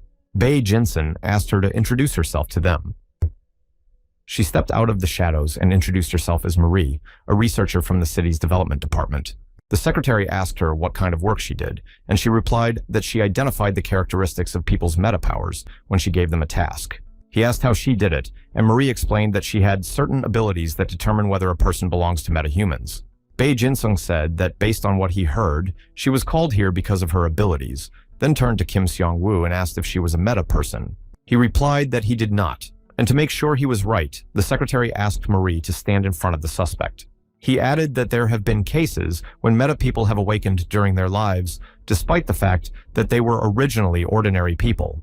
Therefore, if he gained the ability on this task, he will then become a suspect. Marie approached Sun-woo, and they looked at each other in silence at first. He recalled that she had said back then that if he was a meta person, she would be able to help him in some way. And then when he pulled his hand away from her, she thought it was strange because she thought he was not an ordinary guy. The secretary asked her to identify it to either confirm or refute his hypothesis. She held out her hands to him and asked him to do the same. Then she closed her eyes and began to test, and her hands began to glow a bright color. Sun-woo also closed his eyes, and before his eyes was that picture from the hospital and the voice that ordered him to destroy it. When the commander tried to talk to him, he immediately ran to him. With the last of his strength, he asked him to escape before Sonwoo returned and destroyed him. Sonwoo felt very sorry for the leader because he could not even realize that the hunter was gone, and even in this state, he was worried about him. When the leader took his last breath, it was clear that his strength began to leave him. The power began to be absorbed by Sonwoo's body, and the pain pierced more and more. The feelings inside were the same when he woke up a couple of minutes ago, but this time he felt something stronger. He fell to his knees, the energy just bursting out of him. And after it was over, he fell to the floor next to me and lost consciousness. Marie gave up and told Bei Jonson that she was done with the inspection. And he can say with certainty that Kim Seung-woo is not a meta person. He immediately asked her several times, but she assured him that the suspect was definitely an ordinary person. Sonwoo looked at her and mentally denied her words, knowing for sure that she felt that he was awakened before her. The senator coughed to draw attention to himself and said that since they knew the result, Marie could be released. Bei Jinsung adjusted his glasses and agreed that they had finished the inspection and she was free to go. The senator proposed to consider this case as a case where those who did not obtain citizenship tried to do away with those who did. He also ordered to list all the targeted people who had not received citizenship among those participating in the defense as suspects and check their alibis. After listening to him, I asked him what they should do with Kim Seung-woo. But Sonwoo spoke up and said he would renounce his citizenship and return to the desert. The secretary didn't understand and asked why he had decided so, because the administration hadn't insisted on it. Sonwoo explained that from the very beginning, he believed that the leader Jung Chang-soo and the hunter In Jung deserved the right to citizenship. Bei Jinsung warned that despite the fact that he had gone through a lot to live in the city, if he refused this time, he would have to go through it all again. I was also interested in the reason for his refusal and desire to return to the desert. Sonwoo looked down and said that it was just like he said, that it was because of his citizenship. If he stays a citizen to become a suspect in the destruction of his comrades with whom he fought shoulder to shoulder for 3 years. He also doesn't want to get something that could put him in danger from an uncaught criminal. Since it sounded quite truthful, all suspicions were lifted, and he was released. When he had collected all his belongings, Sonwoo met Injeon in the square to say goodbye. They stood in front of each other and talked about everything that had happened. As soon as we finished the conversation, we said goodbye, and Injeon went about her business. Sonwoo also turned around and slowly headed for the exit of the city, looking around. When he suddenly heard his name called, he turned around and saw Marie running toward him. She stopped and breathed heavily because he walked fast, and she had been running after him for a long time. Then I smiled because I was glad that they never found out that he was now a meta-man and could leave the city in peace. The thought that she knew everything now stopped tormenting him. But now it was interesting to know what her plans were for him, that she didn't say anything to the tribunal. Marie added that she does not think he deliberately killed his comrades, but rather that he had no other choice. Sonwoo asked her openly why she didn't tell them the truth, knowing what she was doing. Marie answered openly because she was interested in his abilities, that she feels something new and exciting from him, because he sends out completely different signals from the rest of the meta people. I also asked him if he knew that all meta people are divided into 6 categories. Most of them involve physical enhancements over the powers of magic technology, taming evil with psychopathy or magic. But like Senator Beatrice, there are targets of people who do not qualify from whom other signals emanate. Sonwoo asked me one question. Doesn't she have extraordinary powers? Marie believes that her ability to create a barrier around the city is her greatest strength. Senator Beatrice is the only one who was able to maintain a barrier of several kilometers in size for a long time. Marie asked if he had any strange sensations when he woke up. Recalling that time, he said that before he woke up, he heard a voice in his head. She realized that people with psychopathy often hear orders in their heads. She also wondered what exactly that voice was saying to him. Sonwoo said he didn't remember, but he didn't want to tell her the truth, even though she was being friendly. Marie looked away, thinking it was strange because it couldn't be. And then I realized that I felt a certain feeling from him, similar to Senator Beatrice. He was very surprised by her words, and even opened his mouth a little in amazement. And he immediately said that he thought it was not so bad, but that he did not quite understand everything. And if she understands correctly, his abilities most likely work as an amplifying type, but she says that I feel such a signal from him, from Beatrice. Marie hastened to reassure him that no one expects such power from him because he has just awakened. The catastrophe associated with the emergence of demonic beasts almost pushed humanity into the abyss. But they were able to survive thanks to the meta people, and cities like Gwangmuin were finally able to build again. It became interesting if not just ordinary meta people got together, what kind of miracle they could create. The only concern was how much longer Beatrice would be able to hold out, because she had been sacrificing her health for the past decades. While maintaining the barrier around the city, one Sonvu immediately recalled how the leader said that she hardly slept. Now it was clear where such rumors came from among the desert dwellers. Suddenly, I felt a strange sensation in me and turned my head toward the tower and looked at it. Beatrice was standing there, looking down on him as well, and I realized that I was right, and they definitely locked eyes. Marie also looked towards the tower and said that the senator was doing everything possible with his last strength to protect the citizens, and his choice to believe her or not, but her ability to determine people's goals, confirms this feeling. That's why he knows that he is not an ordinary meta-man and feels that he has great potential, just like Senator Beatrice. He also believes that he will end the battle against the demonic beasts and may even be able to save humanity. The deaths of 2 people court a double awakening, and words ordering the destruction of the target people felt like his head would soon explode with information. And now, the salvation of humanity, starting with the opening of the gates and ending with the almost complete destruction of humanity, which was only a few decades ago. Those who survived and settled in the desert dream of only one thing: survival, so it is not salvation that is important to them, and survival after returning to the desert, because here the strongest survive, and those who do not know their own strength met their end in it. And it made absolutely no difference whether this end came from a beast or a man. That is why, as a new goal, it is most important for a person to find out the nature of his or her powers. Having reached the place, he decided that he would test his strength in this ruined city of McDonough, which was the best place to train the newly awakened. When I was passing by a building, I stopped because I felt that someone was watching me from the darkness. The silhouette of a large head and 2 red, glowing eyes appeared. And then he rose to his full height, and a demonic beast appeared and roared at him. Sonwoo did not expect to meet anyone so early, and this one was a 16th ranked demonic beast, a poisonous cat. The monster noticed that he began to take a few steps back and immediately attacked. A punch from his left paw flew over Sonwoo's head, but he managed to dodge it. But I heard a strange sound, turned my head, and saw that the cannonballs flew out of the briefcase. The creature slowly crouched down, studying the enemy as it slowly walked in front of him.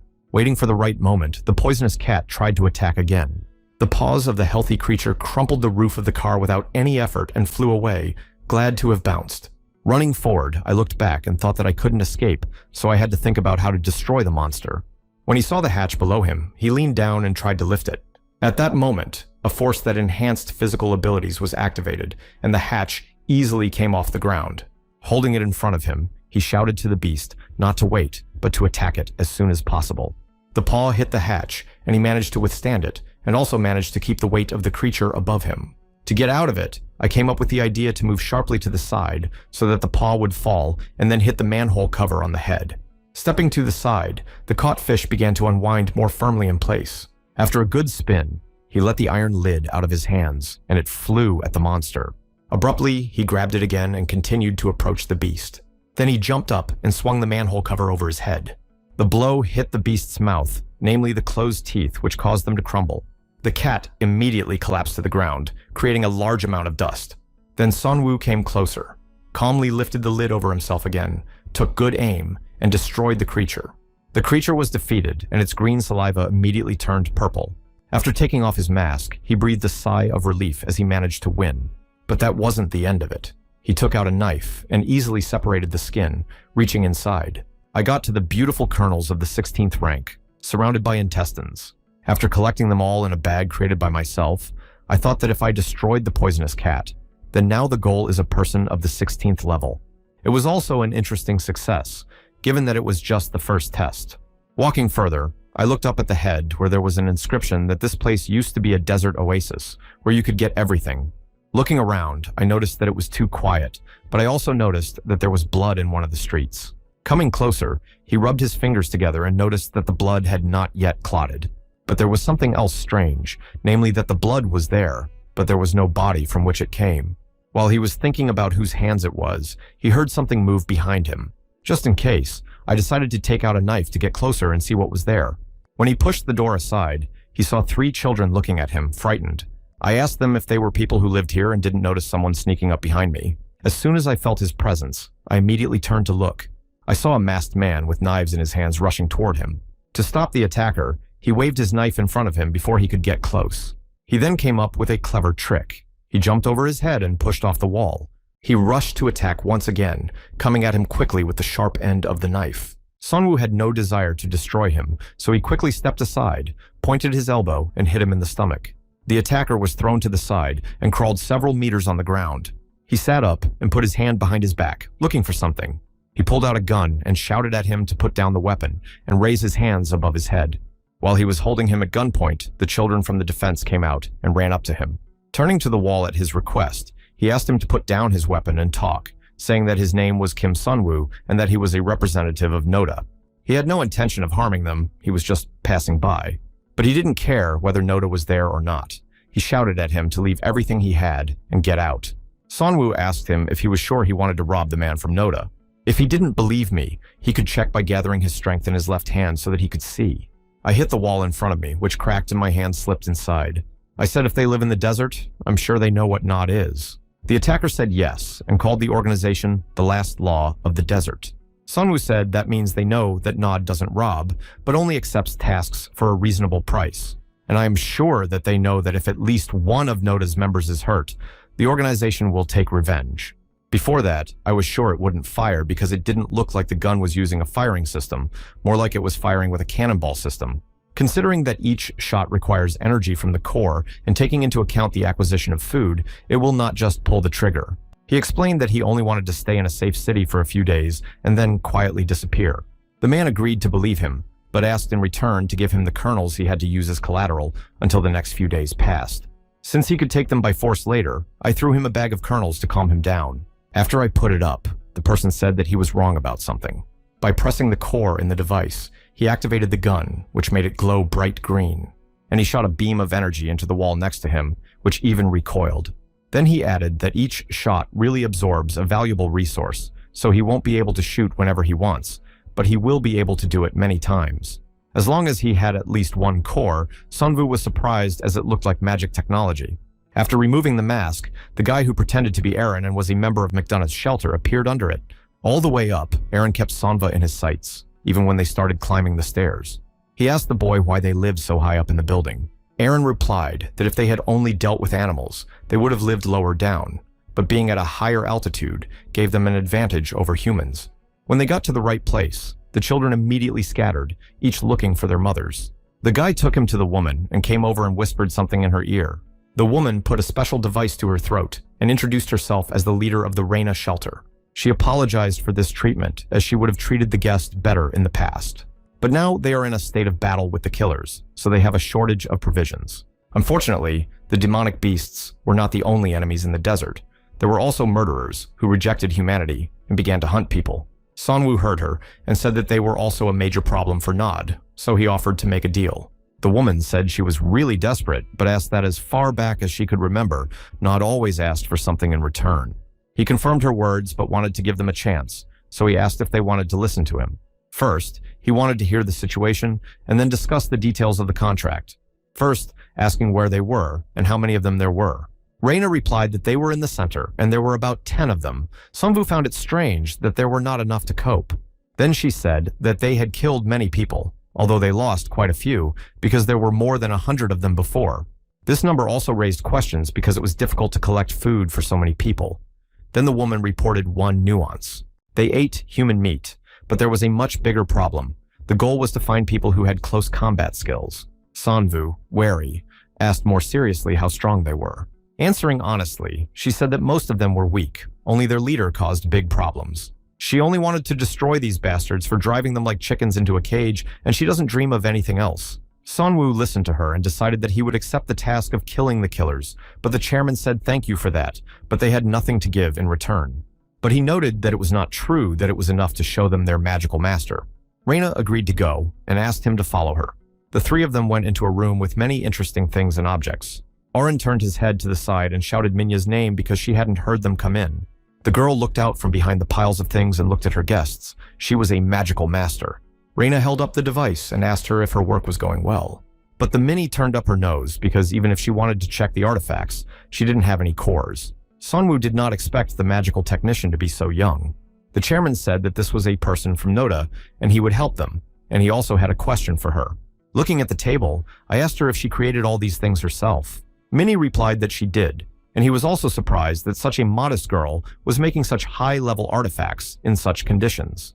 Sonwoo asked if he could see these things, but Minnie thought there was nothing to see. The first one to take the gun, which turned out to be very light, and she was quick to say that she made a mistake because the body could not withstand the recoil of the shot. Aaron shouted at the sight of this weapon and thought he would say goodbye to his life.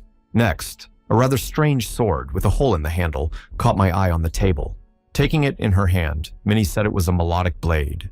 But it wasn't a good product either, and Sonwoo asked what the problem was with it. Because she wanted to increase the strength and heat, she attached a core to the sword for protection. In order to withstand the desired force, it needs more cores than previously expected, but if it makes a larger connector, the balance will be disturbed. And if you use it as an ordinary sword, its cutting properties do not even reach the level of an ordinary knife. Sonwoo thought about it a bit and said that he liked it, so he asked her to sell it. But she shouted that she wasn't going to sell it, and if he wanted to use it, he could have it for free. Sonwoo answered no because he was going to take the artifact for the treaty, but when he saw this sword, he did not want to take it just like that. He was also impressed by her talent and asked her not to stop experimenting with these cores. Thinking it was too much, Minnie pushed her hands back in his direction. Sonwoo put his hand on top and wanted to say something, and because their hands touched, something happened. It was as if something was pouring into his head, and he thought it was not magic technology. Aaron asked him what he was doing and looked at his hands. Even the chairman wondered if they were holding hands for too long since she was just a child. I jerked my hand and shouted that I shouldn't say such horrible things to him. Suddenly, like a spark, a voice inside my eyes spoke again to destroy and take away my power. But this time, it was very unbearable to hear him. The sword fell out of his hands, and he took hold of his head.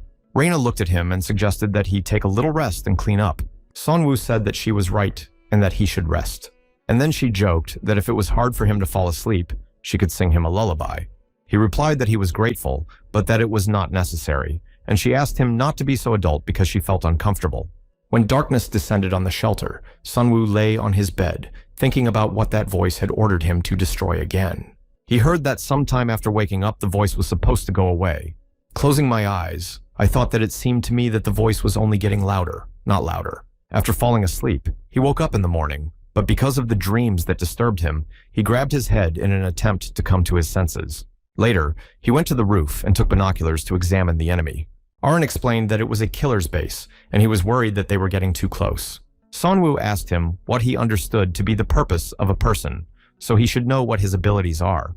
But the guy said he barely managed to get away from him, so I'm not completely sure. But the only thing that was true was that the boss of the killers was very, very fast. Sonwoo listened and thought that he had not offered the agreement out of good feelings or pity. It was necessary for his abilities, but he could not let his guard down. Noticing that Aaron was fussing with the box, I asked him what was going on. He showed me that it was a sniper rifle that Minnie had finished and prepared for him yesterday. Using electromagnetic energy in the barrel, it charges and fires cartridges of cannonballs. She also boasted that this rifle has almost zero noise and good combat power. Due to the lack of kernels, it could not be finished, and according to Minya, thanks to his kernels, she finished the development. After listening to him, he said he hoped this weapon would be useful. Aaron looked at him and said that he trusted Minya and her products. Sonwoo also said that he trusted her and just hoped that this sword would do what it was supposed to do. The guy asked me if he was going to use it, because I had warned Minnie about it. Having calmed him down, I showed him the core and explained that he would not have to bother with it.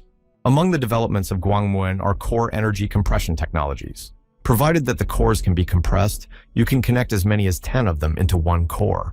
Sonwoo asked if he had ever been to the city, but Aaron said no, because he was born and raised in McDonough and had heard that this place was once a city. And also because I was very young. I could not remember anything from that time.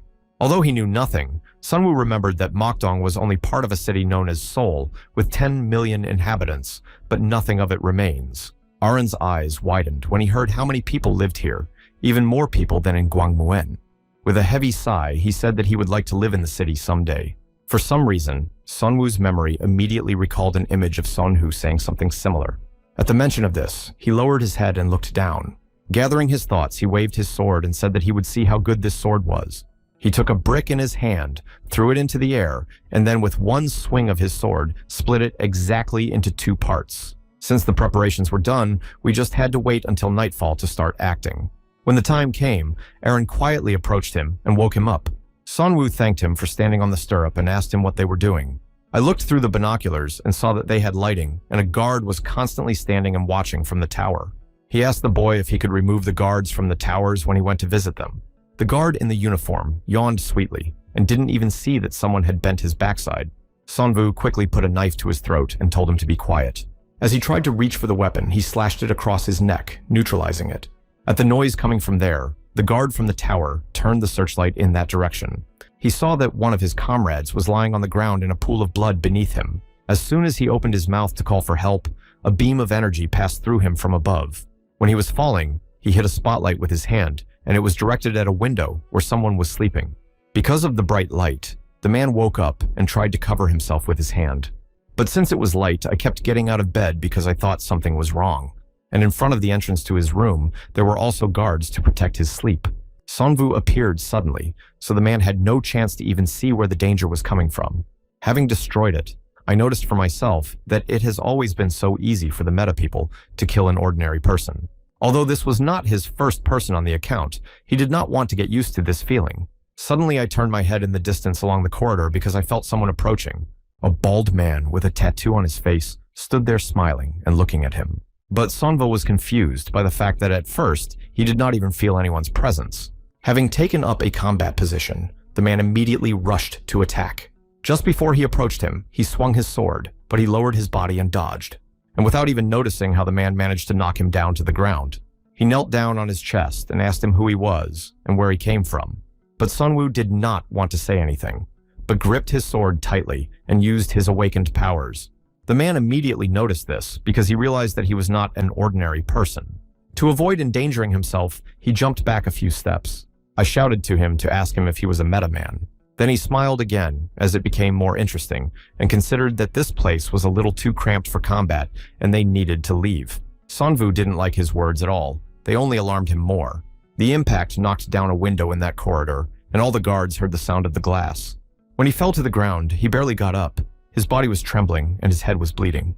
When I heard more movements, I looked up and saw that the man had jumped out of the window after me. He landed on the car behind him and with his weight squeezed even the roof. At that moment, the guards ran out into the streets and shouted, "Boss!" He asked them not to approach, as the stranger in front of them was his prey, and then he noticed that a beam of energy rushed past him. Then he saw where she was coming from and managed to easily avoid the next shots. Aaron tried his best, but the man in the crosshairs was too fast. The boss told his men that there was a sniper in the house to the west and they had to get rid of him. Since no one else was disturbing him, he could easily take on the uninvited guest. He was jumping from side to side, dodging all attacks and mocking him for being too slow. For an interesting trick, the man stepped into the middle of the tire with his foot. He immediately threw the tire in Sonvu's direction with a swing. He easily managed to split it in half, but did not expect the enemy to follow. Playing with him, he did another trick and kicked the sword out of his hands. The sword fell to the side of him, and he had to make a quick dash to get to it. But he turned his gaze to himself because he noticed that he could not use his power properly. Sonwoo did not want to talk to him and pulled out a knife, which was on his left side, silently looking at his opponent. The person then offered to join him, as he would teach him how to fight and use force. Sonvu smiled at the suggestion, but it did make him say that he didn't want them to plunder the deserts together. He immediately apologized because the voice in his head was very loud, asking him to finish him off right now. The assassin's boss licked his lips because in that case, he would be the main course for tonight's dinner. The two of them joined again in battle, two energies raging around them. Meanwhile, the others ran to the house where Aaron was and began to climb the stairs. Not looking at his feet, one of the guards did not notice the trap and hit it with his foot. Aaron heard the explosion and smiled because he had tried very hard to set these traps, so it would be great if they found them all. Despite the fact that Sunwoo was using physical reinforcement, the boss managed to hit him with powerful, fast punches. He managed to stay on his feet, but was thrown several meters away. He tried to calm himself down because the enemy was much more experienced in combat than he was. On top of all this, Sunwoo realized that he had almost no experience in fighting meta people. But having fought a lot with demonic beasts, he came up with a way to pretend that he was not a human being. I decided to treat him as a demonic beast in human form and calmly analyze his behavior. I threw away all my beliefs about how people behave. Arna was watching them all the time, and those who managed to get to the roof stopped in front of the closed door. He only kept telling them that they could knock as much as they wanted, but the door would not open. The boss continued to deliver powerful blows to his face, and it was clear that he was enjoying the fight. One blow was such that when Sonvu saw the metal crumple, he was glad he had missed. He determined that his characteristics were speed and strong kicks, and he wondered what would happen if he managed to shorten the distance. As soon as he tried to do so, the enemy managed to evade him because he had calculated such a move. And in addition to that, he was able to counterattack with a powerful knee strike against him. Sanwoo immediately flew away from his leg like a toy. The boss went after him, deciding that he would end it with a knee and a kick from the top. But hoping that his men had dealt with the sniper, he forgot about him and did not expect a shot. Being wounded, he decided to hide behind cars and not put himself at risk. Aaron clenched his teeth as he hid like a rat in the corners. The boss was holding his wound and getting angry as the little bastard on the roof started bothering him. So I decided for myself that even though I was late starting with the main course, I decided to go and eat my appetizer. When Aaron saw him approaching him quickly, he screamed and called him a monster. Since the boss was so angry, he stopped feeling his wound and was only focused on his prey. After firing so many shots, Aaron noticed that the cannonball's energy was almost gone. When the sniper stopped shooting, the boss got as close as possible to the building and crouched down, transferring energy to his legs. I jumped so high that I could easily reach the roof. Aaron stood there shocked, his mouth open, that he had managed to bend down to him to such a height. He managed to defend himself from the first fool by raising his gun above him. It also gave me a chance to jump back quickly and get my crossbow from my back. After charging it, and as soon as the dust settled, he aimed it at the enemy. The man first looked at him and then smiled and asked if he was from McDonald's. But Aaron just kept silent and shot an arrow, but this weapon was too slow for him. The guy immediately hurried to get the second arrow and quickly loaded the crossbow. When he took one step in his direction, he shouted at him not to come any closer. He pulled the trigger again, and the boss managed to easily move his head to the side so that it flew by. When he got in front of him, he called it a snack and hurried him to shoot as soon as possible. Aaron sent everything to hell, pulled the trigger again, and the arrow flew out. But the third time around, the boss didn't dodge it, he caught it right in front of his face. The picture made the guy sweat, because it was impossible to do that. He told him that such toys were no match for him and broke the arrow with just one hand. Although Aaron was scared, he did not want to give up, so he tried to hit him with a crossbow. But the boss was able to quickly dodge and go behind his back because he opened up. I immediately threw him to the ground and put my hands behind my back to stop him from moving. Aaron yelled at him to let him go, but he could do nothing else. The boss reached for the sharp end of the arrow he had just broken. He hit the guy's back, tearing his clothes to get to his body. He liked his screams because he believed that a good dinner is not complete without good music. He looked at him and called him garbage, not a human being, and told him to just finish him off. The boss said he wouldn't kill him right away, but if he kept talking, he would lose his tongue first. But I still thought he would need his tongue because I wondered how much of it would be left when he stopped screaming. The more Aaron screamed, the more the assassin's boss laughed and enjoyed the anticipation of dinner. But suddenly his attention shifted to the door at the back because there was some noise. Sanwoo dealt with the rest of the guards and kicked the door to the roof. When I looked at the guy, I immediately checked whether his arms and legs were in place. The boss said that because he was so early, he was able to intervene right before the fun began. He said that he would have been faster if they hadn't scattered all kinds of garbage on the stairs, and that he was the only one who was going to do anything. But the boss called his men fools, who he would not miss, because they were easy enough to gather and would rather enjoy their food. While he was talking, Aaron jumped on his back and shouted that he should taste it.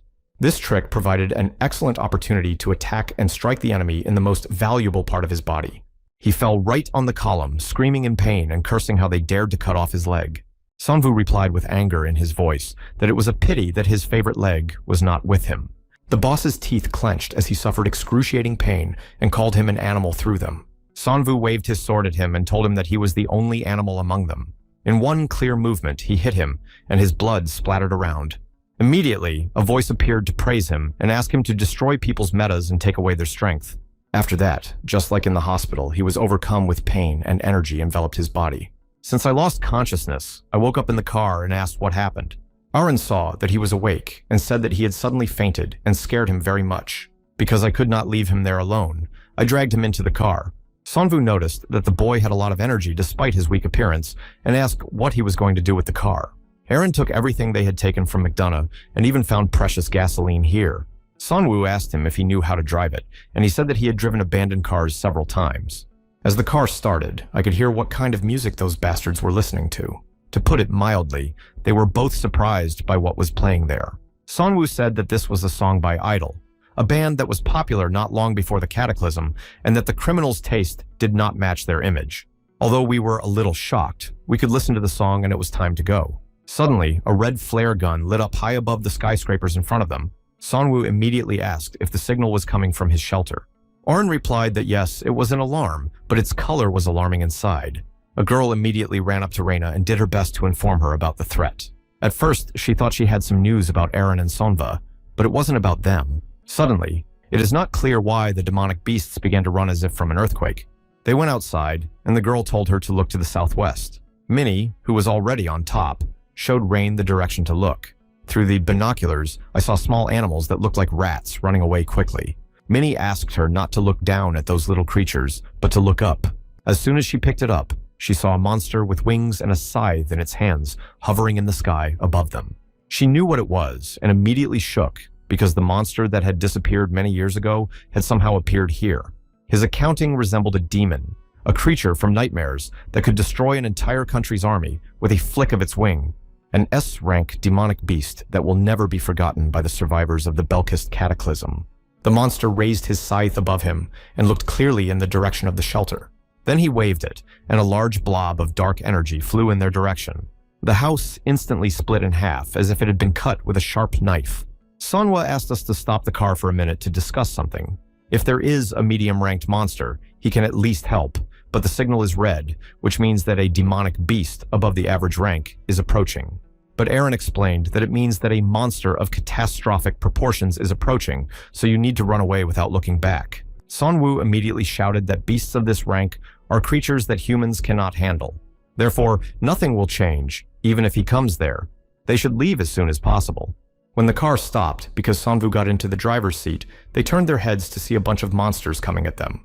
They started to hit the car, causing it to roll over. When I hit my head, I lost consciousness. But after a while, I woke up and managed to get out of it. Even at first, he didn't realize how much time had passed, and Arin wasn't there, so he thought he must have gone there.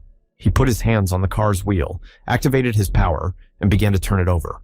As soon as the car was on the wheels, he mentally asked Arin not to blame him because in the desert, survival is the highest priority. Even if they survived, everything would be over now if a demonic beast of that rank razed everything to the ground. The further you moved away from that place, the more memories from there came to mind, especially when the children ran to their mothers. These thoughts got on my nerves because they made me doubt the correctness of my actions. Meanwhile, Arin tried his best to run to the shelter in the hope of saving someone. And when I ran, I saw bodies lying around the room and mothers holding their children in the hope of saving them. But no one survived. While looking at this horror, a piece of the building collapsed behind him. Realizing that someone was on the roof, he ran up there and saw that the head of the shelter was covered in blood. Since she could not speak, she raised her hand to show that there was someone behind him. This was the last thing she did, when Arin leaned over her and saw a large shadow appear. He turned his head, and his eyes were stunned by the horror of what stood before him. A huge monster stood over him and watched his actions. Belkist stooped over them and stared intently into his eyes as if he wanted to see something. Suddenly, a portal opened in the sky, illuminating the dark sky and a strange sound. The monster immediately noticed and left Arin alone on the roof. When he disappeared, I was able to relax, even though I didn't know what had just happened, and was glad to have survived. He went up to Reina, closed her eyes and fixed her hair, thus paying his respects to her. He also apologized to her for not being able to protect them and burst into tears as he fell on her. After saying goodbye to her, I went downstairs to gather supplies and take a good look around. The more I shone, the more I found dead people. No one survived. But there was one more thing that worried me. Where was Minnie, since I couldn't find her among the others? Shining a light on the refrigerator, I noticed that the food was thrown out of the fridge for some reason. When I ran to it, I prayed only that she would be alive, and I opened it and saw her. She rushed to hug him and cry. Arin hugged her too, and said he was very happy that she had survived. He took her, and they slowly walked to the exit as it began to dawn outside. As soon as he came out, the sun made it impossible to see who it was standing in front of them. Sonwoo looked at him and said he was glad he had survived. Arin was also happy to see him, and that he had come for him. Then he immediately asked if there were any other people who had survived the attack, but Arin lowered his head and said no. If so, he wanted to know what had happened to make only 2 of them survive.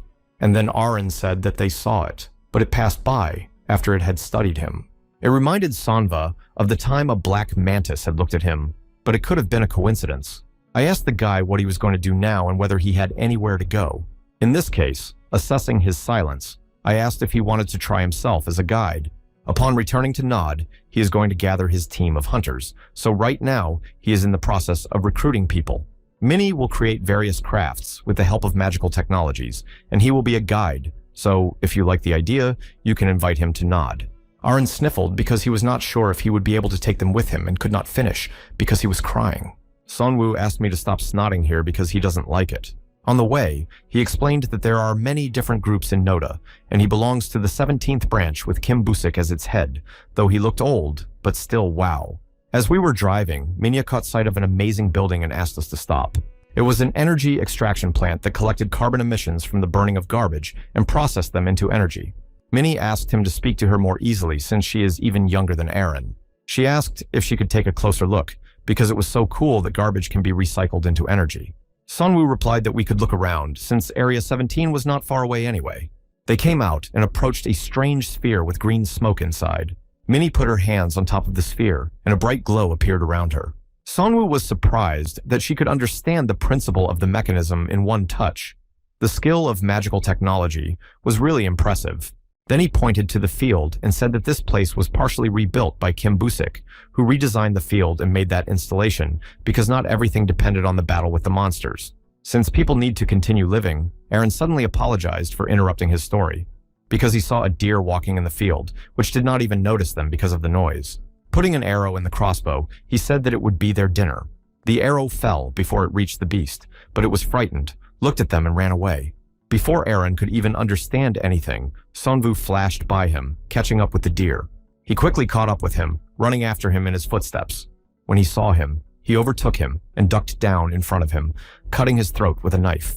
After a while, they waited for Sunwoo to leave the field, and he was not walking alone, but carrying the prey.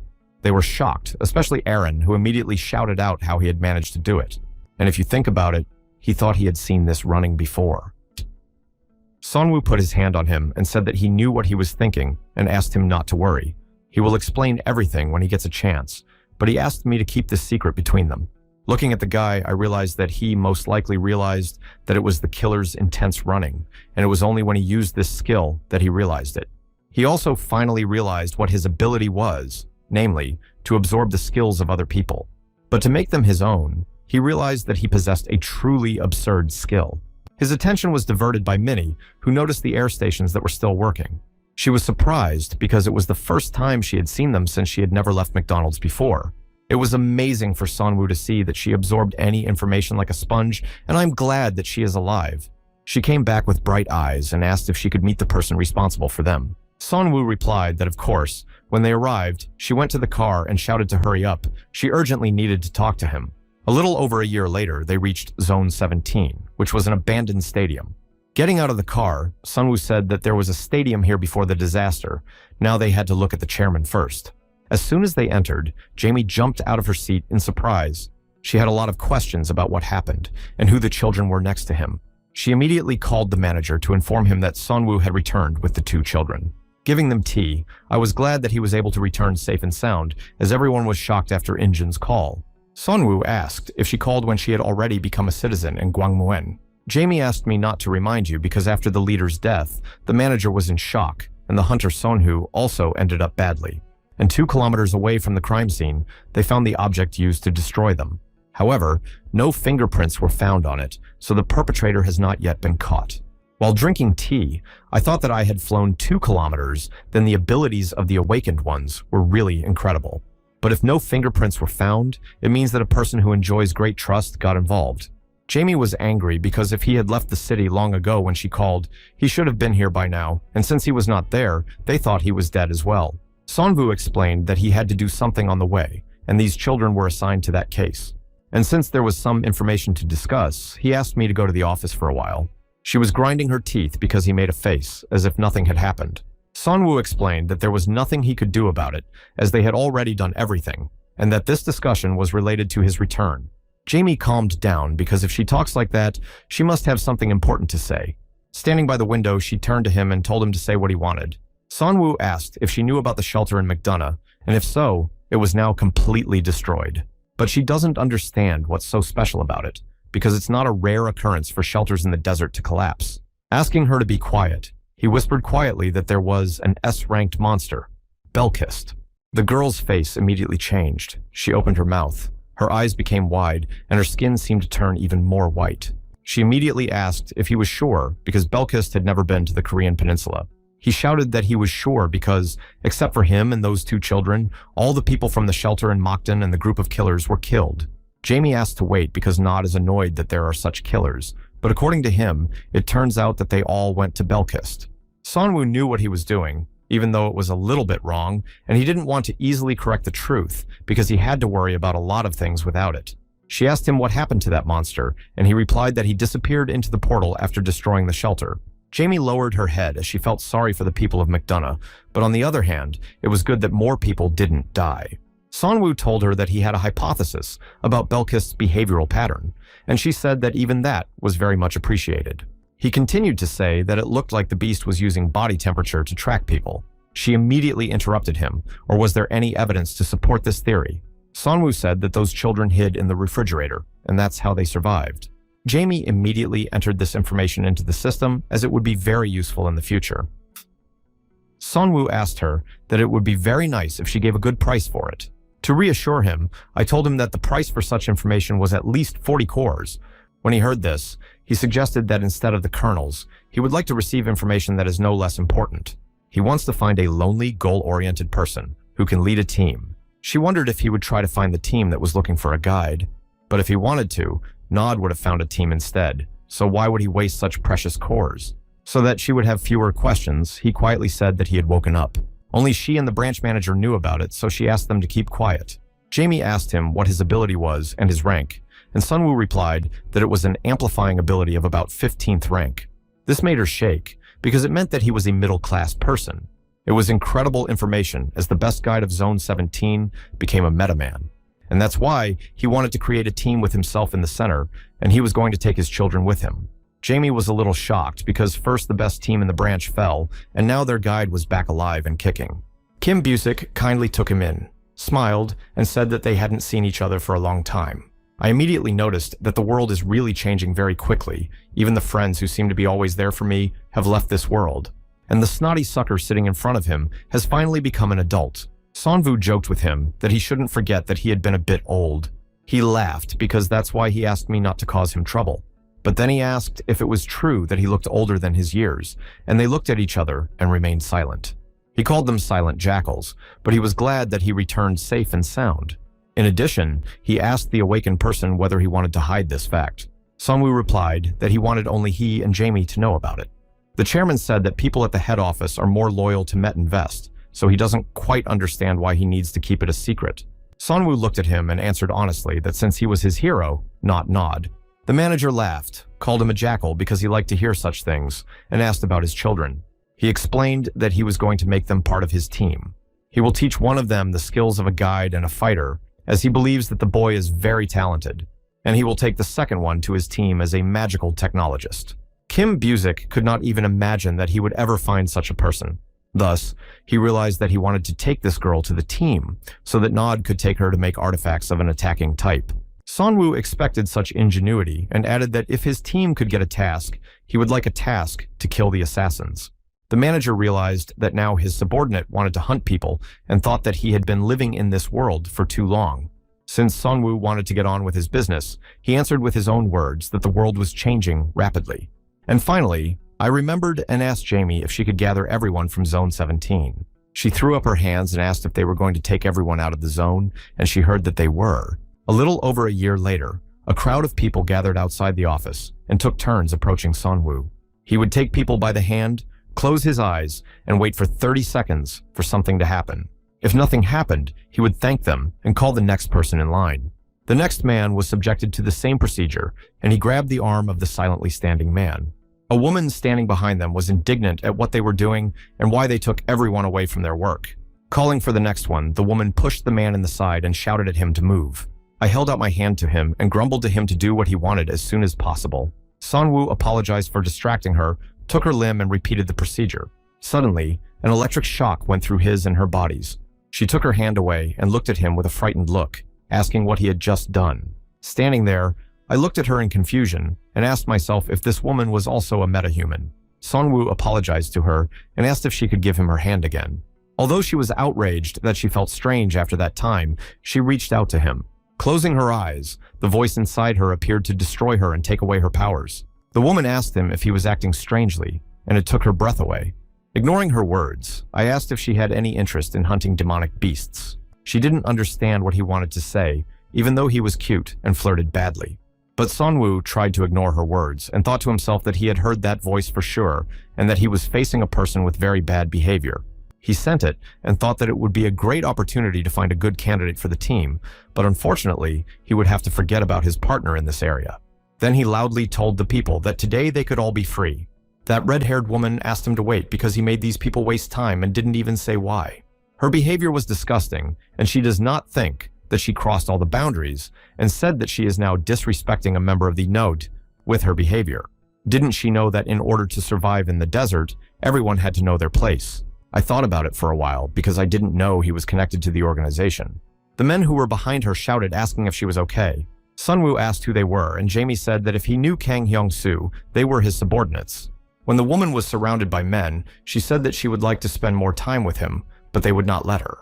Jamie also added that this red-haired woman was Kang Hyun-soo's wife. Although he was kicked out of Nodu, the manager took them in. The woman asked how the guild would react now, and Sunwoo angrily replied that such support did not give him the right to behave like that. One thug didn't like his words and threatened him with violence. Grabbing them by the collar and pulling them to him, he asked them to repeat what they had just said about their sister. But he was more angry that even this fool and she violated personal boundaries so easily. Suddenly, an arrow flew into the thug's arm and pierced it through. Aaron shouted that he would kill anyone who dared to touch their Sunwoo with a finger. Jamie and Sunwoo looked at them and wondered what they were doing there. The woman shouted at them why they were standing there like idiots, just two snot-nosed kids, so they should let them down as soon as possible. As soon as the two moved in their direction, the next arrow fell in front of them with a kernel on the end. They were afraid of being hit and shouted to get down because it was going to explode. The woman got really angry and called them fools because the arrow was fake. Aaron from above confirmed her words, but if they don't stop, the next one will be real. She shouted for them to gather their courage because even with such arrows, they would not dare to blow them up in the exchange center. Seeing that they were not afraid of them, Aaron decided to show them something else and turned to Minya and asked to see it. Minnie got a grenade launcher, and now everyone who was downstairs was no longer having fun. The red-haired one was also afraid and threatened that this was not the end and that she would get even with them. Aaron laughed at her, stuck his tongue out at her, and shouted in her wake that he couldn't wait to see her. They left, even though they were humiliated and could do nothing about the situation, and would rather not get involved with desert fools. Jamie was outraged by her words because she spoke as if she were not a desert dweller. Sunwoo looked at his team and asked if they were still doing well, but the two of them were happy to have left the situation on a high note. Sunwoo grabbed his head because he did not realize that they would cause so many problems and realized that the road ahead was not easy. After everyone left, Jamie told Kim Busick everything and asked him what he thought Sunwoo was looking for. In his opinion, he was looking for useful meta people to join his team. I didn't ask her to do it because I thought it was not enough, and also because I was probably looking for people who were just about to wake up. I have heard several times that meta people can feel each other. Tai generally appreciated that Sunwoo had figured out how to use the ability to identify the right people. Jamie only added that she probably shouldn't have invited Shin Yunhee because of her behavior. In addition to her nasty behavior, she also lives far away from the battles. Kim Busick hastened to explain that no one knows what a person has gone through and that they may never have had a chance to use their talent. Even now, Sunwoo is back as a meta-human, and since I remembered for him, I figured out how to help him grow faster. The next day, Sunwoo took Minnie and Aran out into the desert to train. I asked the girl if she had prepared a flag, but still hoped that they would not have to use it, and that if they did, she would not hesitate.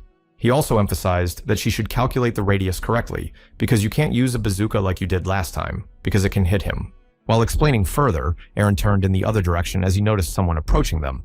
3 figures of some people were traced in the desert dust. Sunwoo thought it was the hunters because no one else could know about their training location except Jamie. Aaron came back and asked the name of that skinny girl and asked what her last name was. Sunwoo said that it wasn't her. Mina wondered who it was, because she knew that he knew all the hunters around. 2 men and a girl emerged from a cloud of sand, one of them smiling, saying that he knew something was wrong. Holding out his hand in front of them, Sunwoo asked them to stop and introduce themselves first. But the man with the tail said that it would be a bit problematic because they were in the middle of a secret mission. I asked him if they were the new team of the 17th Zone.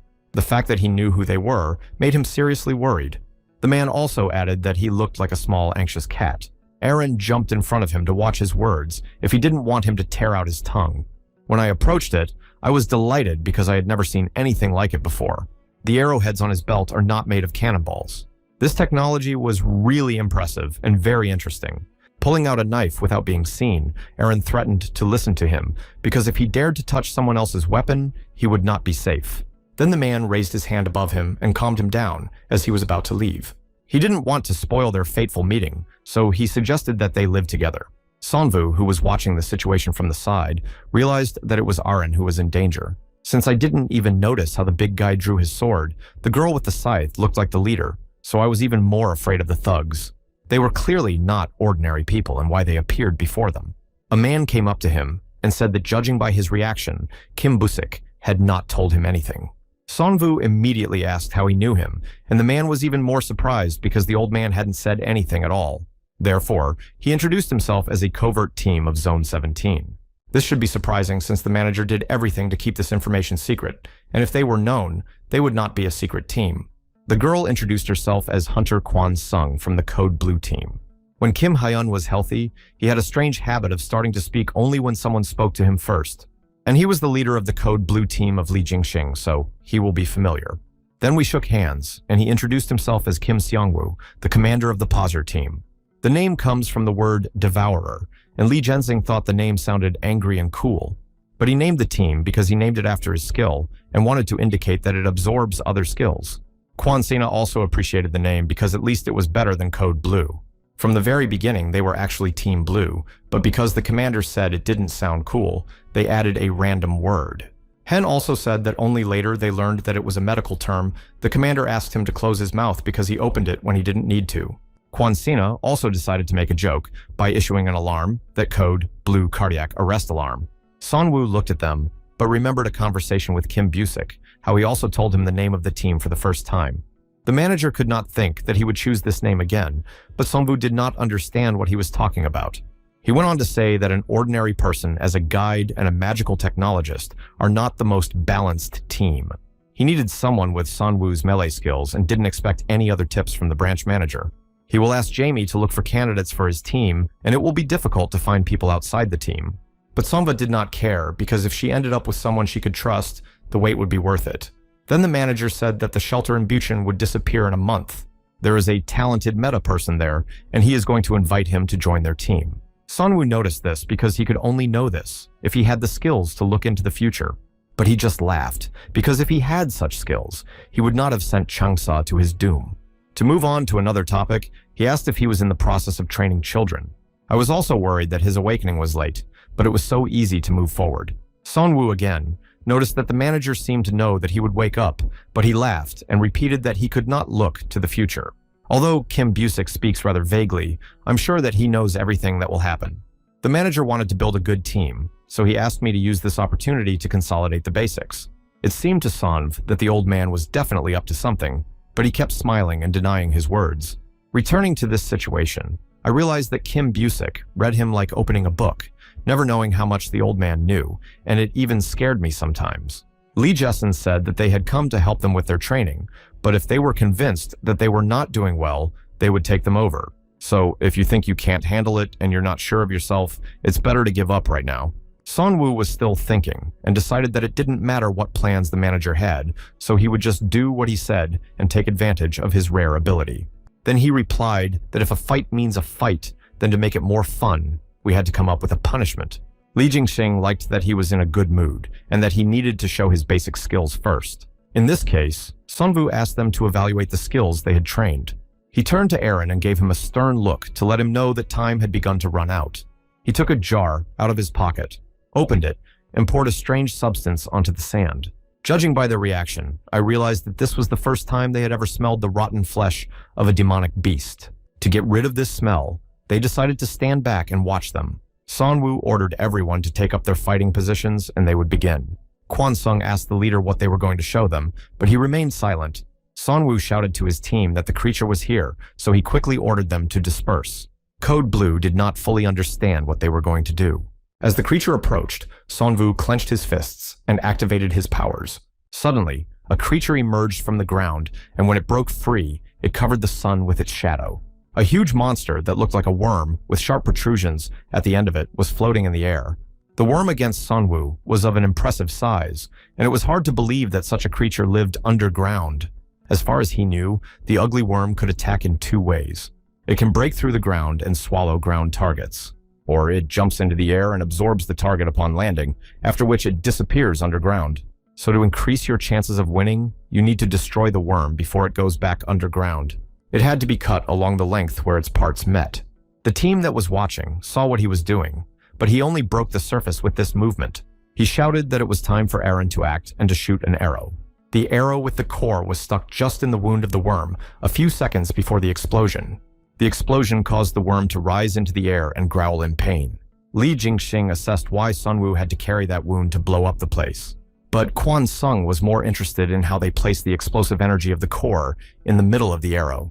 At this time, Sonwu rushed to attack the wounded beast to inflict more wounds. As soon as the sword went inside, he immediately ducked to the other side, to allow Aaron to get another shot at the wound and to prevent him from being hit by the explosion. When it hit the target, the second explosion was even stronger than the first. Li Jingxing appreciated the focus of such a young man and recognized that he had talent. There was one thing that was true, but the team in front of them lacked firepower. After attacking from close range, Sonwu would immediately retreat and the guy would hit from a distance. A good plan, but the worm would not be hurt by the attacks, only angry. Sonwu noticed that the worm's attack pattern was changing, so he shouted to Min to get ready. She took out a pistol she had invented and took good aim at the monster. The blue team didn't even realize what it was. It felt like a toy. The recoil of the minigun was so high that the little girl was knocked back. She still managed to hit the creature, but the explosion sent the sand flying in all directions. Aaron and Minnie looked in that direction, waiting for the dust to settle to see if it was over. But Sonwu, who was very close, saw that the monster was still moving. So he ran to attack and shouted to Aaron to keep shooting at him. After another explosion, there was so much dust that it was impossible to see anything at all. When she sat down, Sonwu saw that the monster had managed to escape underground. He thought that the ugly worms were strong and aggressive demonic beasts, and they provoked him enough. When I was looking into the abyss, I felt something approaching very quickly behind me. He turned around and shouted that the monster was behind him and was approaching quickly. And then he changed his trajectory and quickly crawled toward Minya. Aaron hurried to take her away because he saw that the girl was confused and did not move. They jumped to the side just before the worm popped out of the ground. At the same time, the creature threw a flag in the air that marked the mine with the mine itself. Minnie nervously looked at her watch as she was about to explode in a second. There was an explosion, and a fireball with the creature's blood flew in all directions. Li Jingxing called it incredible because they managed to get such a weapon with a healthy explosive force. Sonwu immediately jumped into the air, grabbed his sword, and charged at the monster. His sword entered one of the joints of the worm, piercing it in the middle. But there was one problem. He was still moving and heading towards the pit from which he had climbed, even without his head. Li Jianxing ran to him and shouted for him to let go of the sword because it was becoming very dangerous. Sonwu understood what he meant, but he could not do it because the creature would disappear. As soon as most of the worm's body was in the pit, it quickly began to fall down. Only the tip of the creature remained in the air, and although the leader of Code Blue ran as fast as he could to help, he didn't make it. Sonwu was descending rapidly, holding his sword, and the worm was trying to crawl as low as possible. He realized that his body was covered with wounds, so these were the last movements before the end, but at this rate, he would soon go to the next world. In order to somehow try to get out of this situation, I tried to build up my strength. This made it possible to wrestle the sword away and inflict a large number of cuts with quick movements. Meanwhile, on the surface, Li Jingxing tried to dig his hands into the sand beneath him, and he shouted to Minya and Iran why they were standing there and watching. He needed to help him finish off the creature. Quan Sena remarked to the leader that they were only children and did not have enhanced abilities, and he immediately apologized because he was angry. Tai was still worried that if the monster pulled him deep enough, he would suffocate, and they would have little time to help him. He ordered everyone to dig as deep as they could in the places where the worm moved because the ground was softer there. Suddenly, Minnie noticed a pile of earth a little further away from them, with a hand sticking out of it. Li Jingxing immediately ran to him and put his hand out in front to help him out. And to make it faster, I activated the ability by catching him well and pulling him up. Sonwu immediately fell to his knees and started coughing because he had a lot of earth in his mouth. I also realized that at the moment when I was collecting energy, some unknown skill was activated, and if it wasn't for him, he would most likely not be alive. Even with its activation, I felt a strange pulsation through my body that I hadn't experienced before. While I was walking away from the fight, I didn't even notice how a girl from the other team came up behind me and slapped him on the back. I was angry with him because he didn't want to die already, and why the hell did he make everyone worry about him? He apologized to her, but took the policy out of his pocket to show her. He took out a large green kernel that drew their eyes to it, but the leader of Code Blue slapped himself in the face because how could he risk his life for the core of a 13th ranked beast? Aaron was outraged because it seems that they are facing a great hunter who has a lot of cores, but they need to restore the supplies they have spent today. Li Jianxing was not going to tolerate it either, shouting that it was good that they used such weapons, but they should choose a demonic beast of their own caliber. At this rate, they would simply die during one of these training sessions, and he even asked where they got such strange artifacts. Sunwoo tried to think of something, but Minnie raised her hand from behind her back and admitted that she was a magical technologist.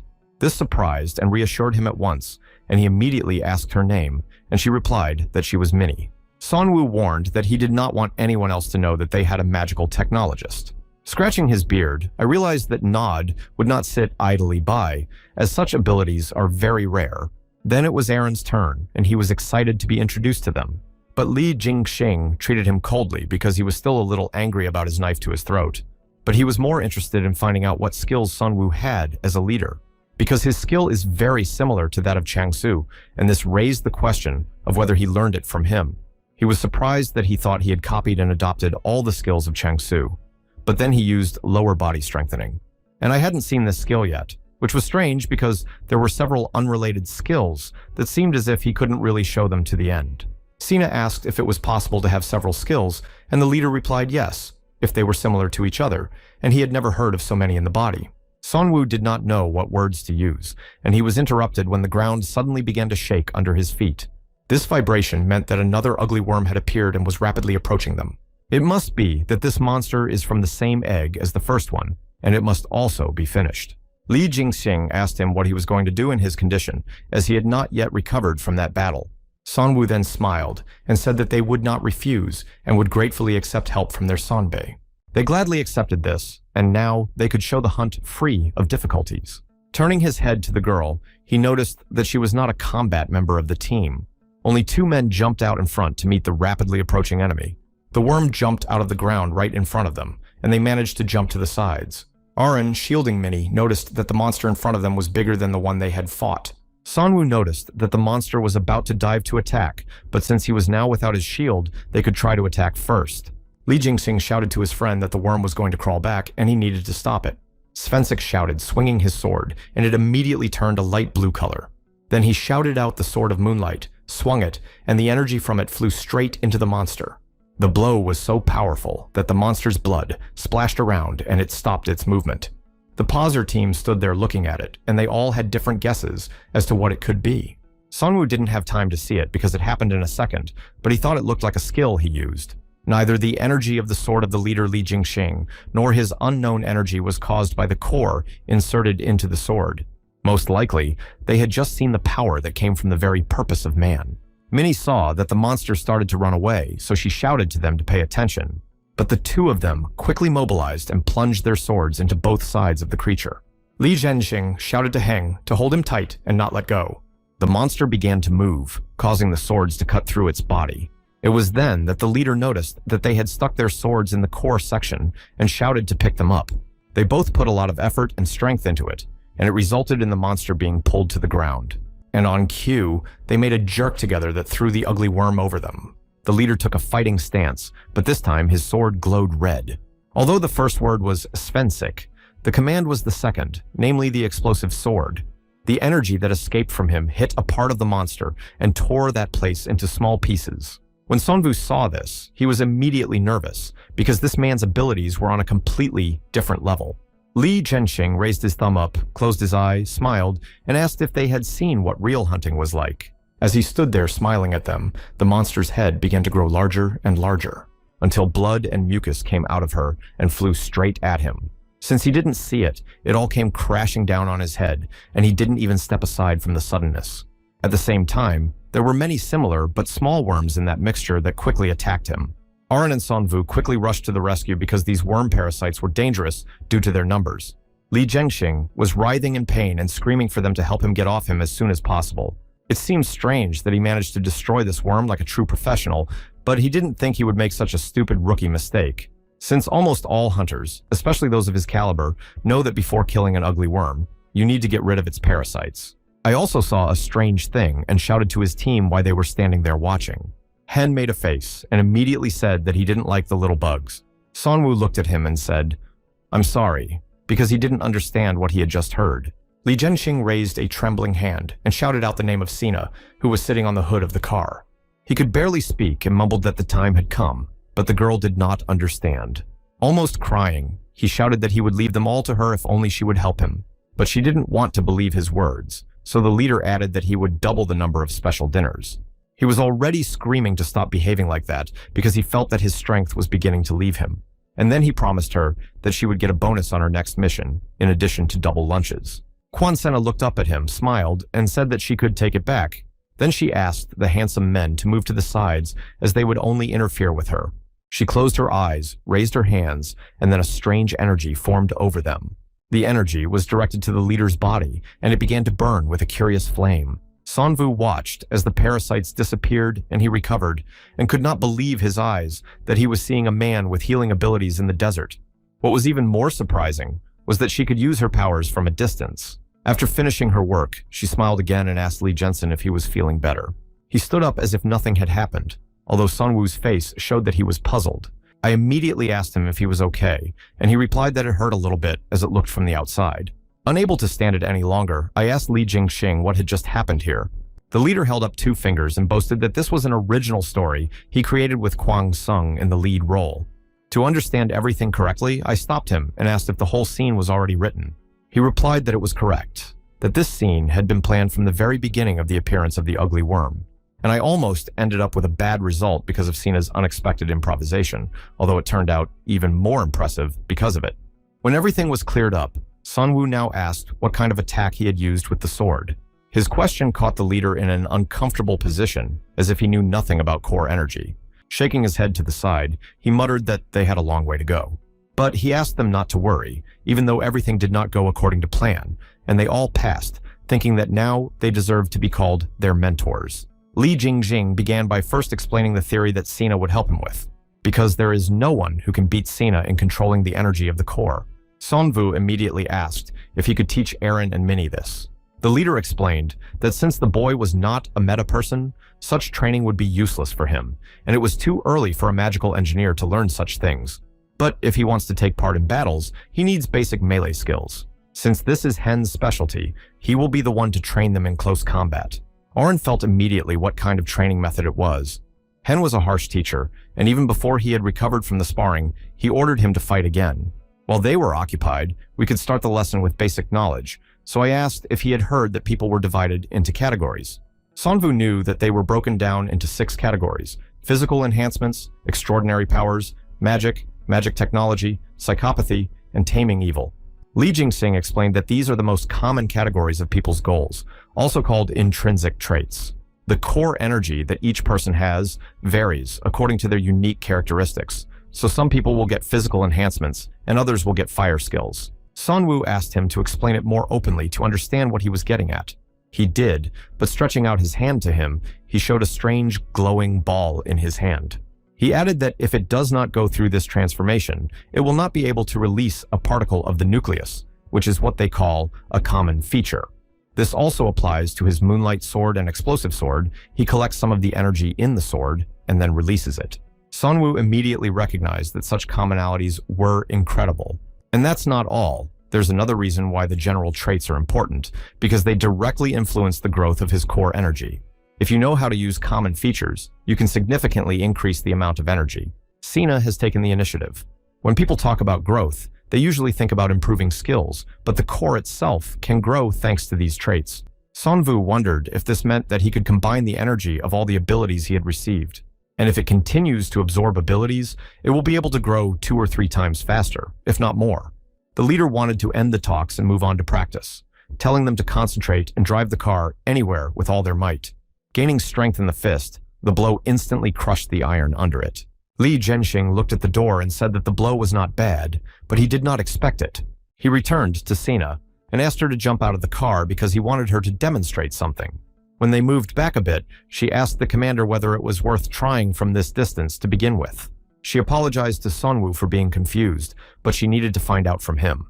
I could feel the energy in my hand when I hit the car, but she asked me not to think of it as muscle strength this time, instead to think of the movement of her fingers. Of course, she understood that it was difficult at first, and suggested that I first gather a little energy on my fingertips and then release it with a pinch. Sunwoo folded his fingers and began to concentrate the energy in them, and then tried to snap them.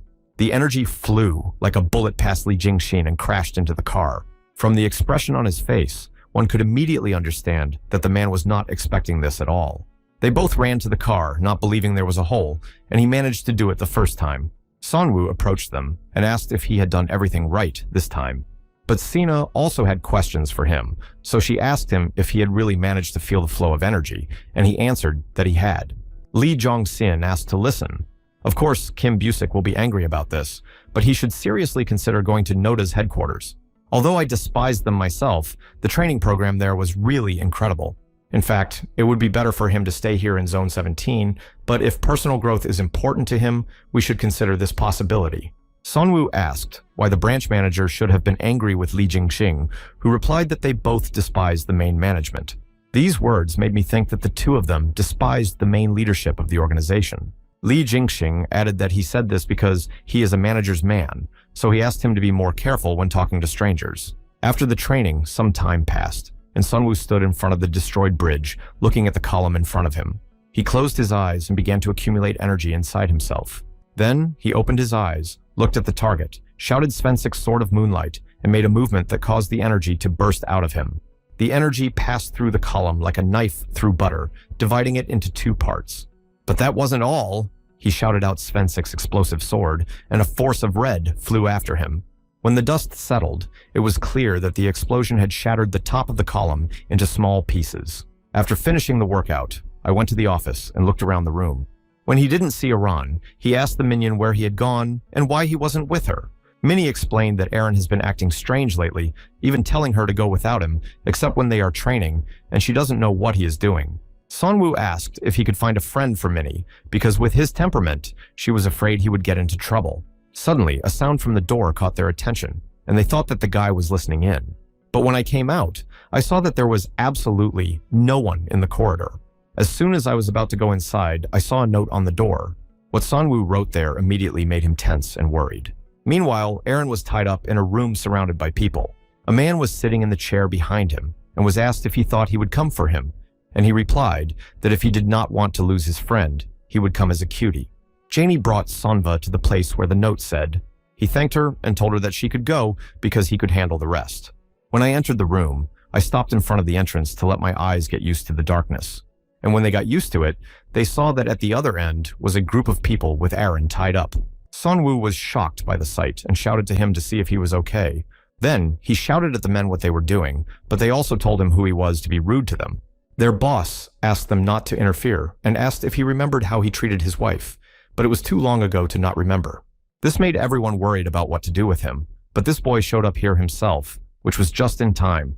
Sunwoo immediately asked that if this was the reason why they had called him here, they should let the child go. Kang Hyun-soo got up and walked toward him, as it was hard to watch such a scene without crying. When he got close enough, he waved his hand and hit me in the face with his palm. And then he said he didn't understand what he had gotten himself into and how he dared to raise his head so confidently. How can someone like him, who is not able to look after himself, take care of someone else? Aaron, who had the sticker removed from his mouth, shouted loudly from behind him that it was enough. Kang Hyun-soo immediately reacted with a powerful kick to the guy's torso. Because what makes him think he has the right to interfere in adult conversations? Sunwoo stood up and shouted angrily at him to stop touching the child. At this, I turned my head in his direction and spat saliva out of my mouth. She flew past with her head to the side and landed on the ground. Looking at it, I saw smoke coming out of it as if it were acid or poison.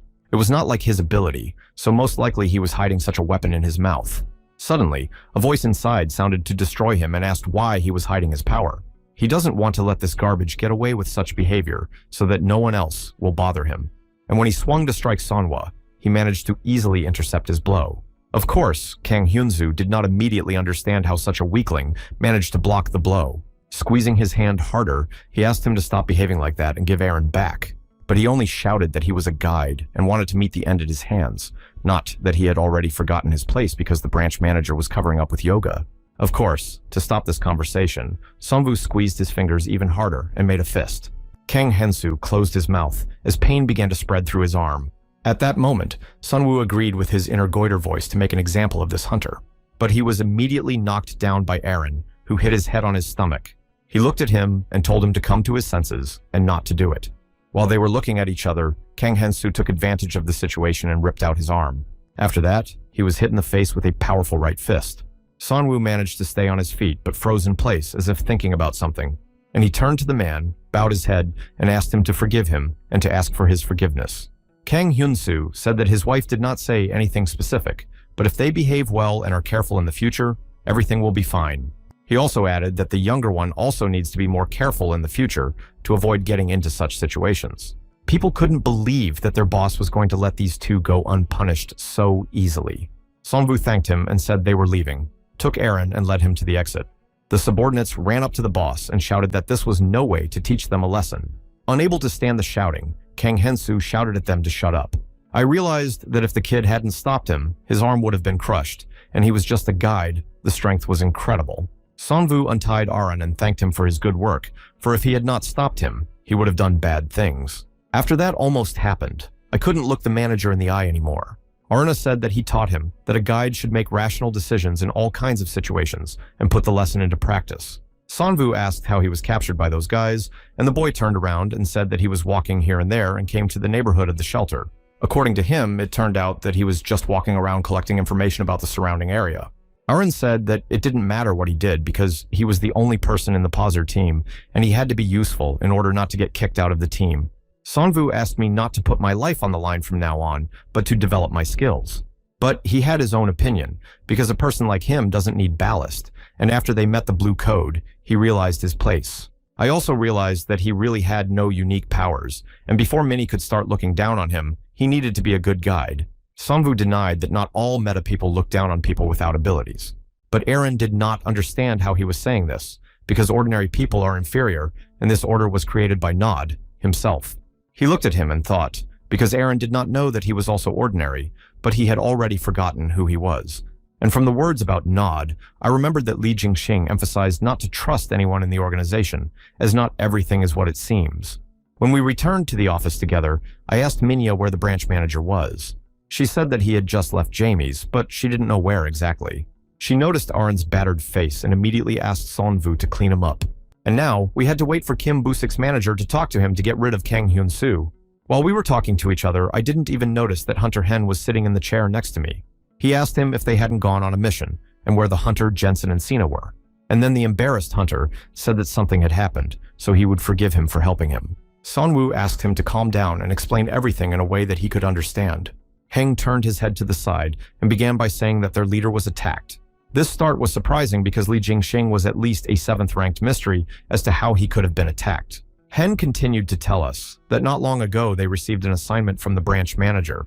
The essence of the task was to find and destroy the killers with one word: hunting. When he heard this, he understood what it was all about, since he had been offered it before. Kim Busik gave a letter with a task explaining that there was a hunt for murderers. In the task, the ratio between meta people and ordinary people was very large, and the manager explained that it was members of the attacking forces who started the uprising. The commander of the attacking detachment of the 14th zone fought against his subordinates, destroyed them, and then raised an uprising in which he also killed everyone. It was strange why it started, and the task seemed suspicious because there was no information about the organizer and the reason for the uprising. Sunwoo expressed doubts because of the lack of information and considered it a problem to oppose the 3 meta people because nothing was said about their abilities. Also, the task seemed very dangerous because the team lacked experience, so I refused it. The manager agreed that fighting with meta people with a desire to earn experience is as pointless as putting the cart before the horse. It was immediately apparent to Seong-woo that Kim Busik knew the real reason why he wanted the assassin hunting assignment. He also said that this task was very disturbing because it was very suspicious, but the manager listened and decided that he would give it to someone else. Although I agreed with him that there were a lot of dark spots in him, He asked me to forget about everything they had just talked about. It was also alarming that the manager himself also considered him to be somehow different, but who would have thought that he would be given to the team code Blue? Sunwoo looked at Han and calmly asked what happened next to them. They were given the task 4 days ago and immediately started to fulfill it. When they got to the designated place, Hen walked in front and the two of them in the back. Sina asked the leader that it looked like he knew the Commander Maiden who was killed. And that's how they met at Noda's training center. He was a kind, decent, and experienced man. No one had heard of him because he was part of a secretive attacking team like them only in the 14th zone. Sina understood that the leader had been thrown out of the training center because of problems, but why, according to him, such a good man also ended up in the desert. But when she looked at Li Jingxin, she realized that he didn't want to talk about it. Then I picked up the task and asked if the description was too short because there was almost no information about the people's goals. He explained that the 14th zone was behind it. They had already sent their people, but they were defeated, so the task was transferred to them. If they also fail, she will have to announce a public investigation and thinks that they will keep their mouths shut about the people's goals to the last. The reason is the same as why Kim Busi keeps their identities secret, because the headquarters will find out that he was assembling an attack squad. Sina became aware of this because the regional authorities were afraid to announce the betrayal. That's right, because Nod forbade organizing a secret military force. Their conversation was interrupted by Hyun gesturing for them to stop. He got down on one knee to examine the ground more closely because he spotted the killer's footprints. Li Jingxing proposed to move on to where it was possible to conduct reconnaissance. Looking around, he pointed to a tall building, thinking that it offered a good view. They were there for 4 days, and the killer never showed up. As soon as Sina started to emphasize that they had been gone for a long time, she began to complain. They climbed up on the roof again to watch the streets. And then, while inspecting one of the streets with binoculars, the killer finally appeared. Li Jingxing, in order not to delay and not to let the criminal in, ordered them to go down quickly. Later, the hiding men decided to follow him to lead them directly to the lair. You can also study them and wait for the right time, because if it's a patrol, they will be at least medium rank. When the person under surveillance turned into one of the houses, it was a chance to attack. He was immediately thrown to the floor and lost consciousness after being hit in the head. And when I woke up, I was tied to a chair with 2 people standing in front of me. Heng stood behind the wall on guard while the rest of the team interrogated him. Li Zhenxing showed him his little knife, emphasizing that if he suddenly screams or does something, he will use it. The first and quite logical question was where exactly their hiding place was.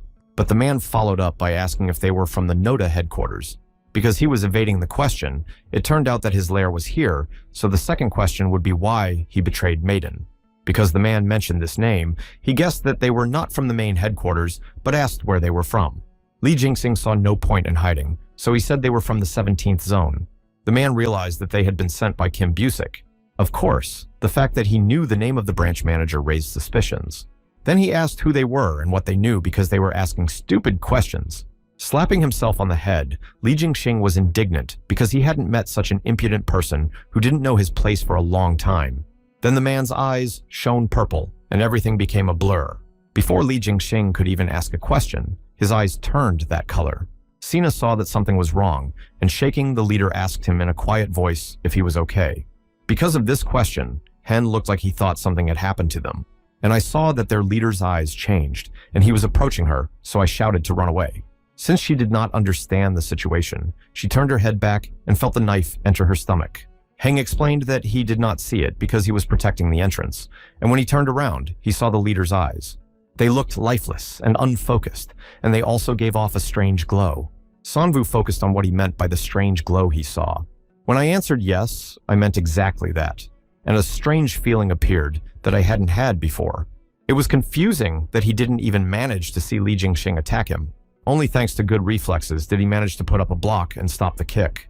However, the head was not going to stop. He struck the floor with his sword, which caused a wave to go out and throw Hen away.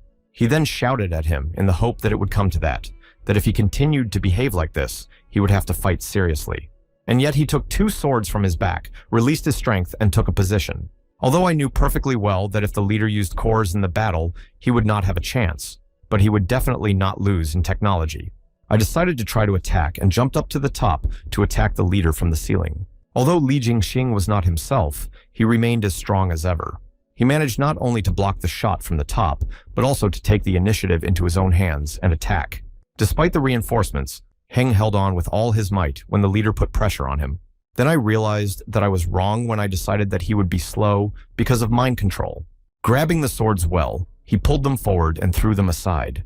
Then he shifted his weight to his left leg to swing his right leg hard for a punch. But he managed to intercept it, grabbed hold of it tightly, and lifted him into the air. He threw him into the wall, which collapsed on impact, and Hen flew out into the street.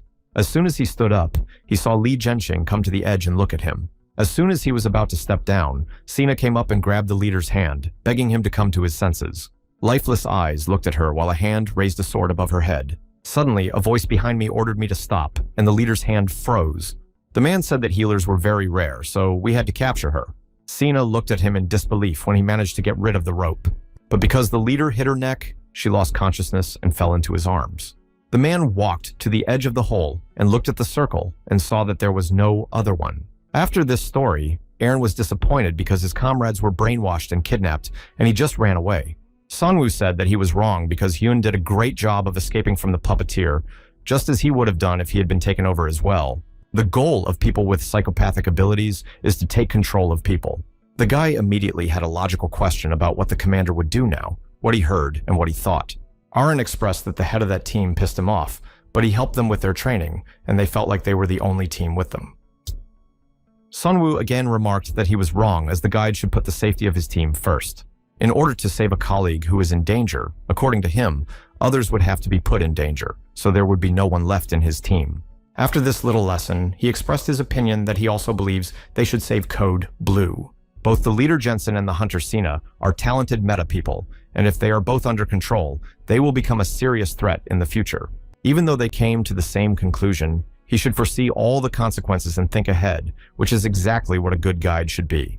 In any case, they should not be invited to officially support them, as this would be highly likely to reveal the existence of covert teams. He ordered Aaron to get ready and brief Minya as they would be leaving tomorrow at dawn. He himself recalled a conversation with the manager because he told him it was up to him to act, whether to keep the hidden team secret or to endanger his team members. The next morning, they went out, and Hen led them to that abandoned place. On the way, he noticed that Aaron was carrying a strange box on his back, so he asked what it was. To which he smiled and boasted that it was hard to get it, and everyone will know later when they see it. Walking behind, Sunwoo was covering the rear and looked worried all the way, as he recalled training with Li Jianxing when he tried to teach him his techniques. However, he was annoyed that after making many attempts, nothing came of it. Li Jianxing realized that it was not just encouragement to not give up and try again. For an illustrative example, I decided to show it to Sensik and shouted out the Moonlight Sword. The energy strike went straight through the square stone, leaving a smooth cut. Sunwoo called it incredible, and Li Jianxing smiled and asked if he knew what the difference was. But he replied that he did not, except for shouting out inane attack commands. He immediately laughed because that was not the only thing he could see after such a steep blow. Sunwoo interrupted him because they don't really need to shout out every time. After all, they're not in a game or a manhwa about the post-apocalypse. Li Jianxing pointed his finger to draw attention to himself and asked if he had heard anything about verbal commands. For battles with high-ranking demonic beasts, you need to think of the core as an extension of your body. But in emergency situations, it is almost impossible to feel the movement of the core and use its energy correctly. That's why you first need to decide on the method of using the kernel and only then give this method a name. And every time you use the skill, you need to shout out this name, and after many repetitions, you will instinctively start shouting out the names of attacks. To begin with, if you can't do it out loud, you can try to name the process of using the sword in your head, then you need to swing the sword while shouting Svensik. Sunwoo agreed to this alternative and closed his eyes to feel the flow of the core. Channeling the energy into the sword, he swung it while shouting Svensik, the crescent sword. The energy flew into the second part of the column that remained after Jensen's attack. And then there was a laugh. The leader was laughing because he couldn't hear him, and it was clear why he had been reluctant to do this for so long. After calming down, he clapped me on the shoulder and praised me for doing a great job. Experienced people said that if you connect your skills in your head, teams will appear by themselves. Although I did not reach this level myself, looking at him, I could think that I might be able to reach it. Sunwoo concluded that having spent years collecting information as a guide, he learned a lot from Li Jianxing in just a week. He needed it to continue to develop, but he didn't want to even think that the killers could catch him at that moment, and Hen emphasized that they had come. They immediately went to the place where Heng fought with Li Jianxing. Aaron examined the place and concluded that they had left because their hiding place had been found. Poking with a stick at the him, Hen complained that the footprints were like finding them, but not specific. Aaron asked to give him the stick he was holding. When I handed it over, the guy almost went crazy from the foul smell. Then he leaned over to the box and started poking around with that stick. He gave this stick to the strange creature so that the animal could smell it.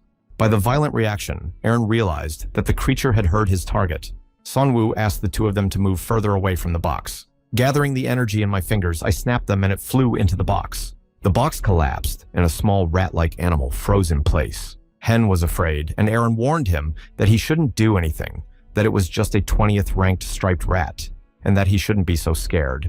Then Sunwoo interjected, saying that Hunter Hyun would go with him on the trail first, and Aaron and the minis will follow them slowly to avoid danger.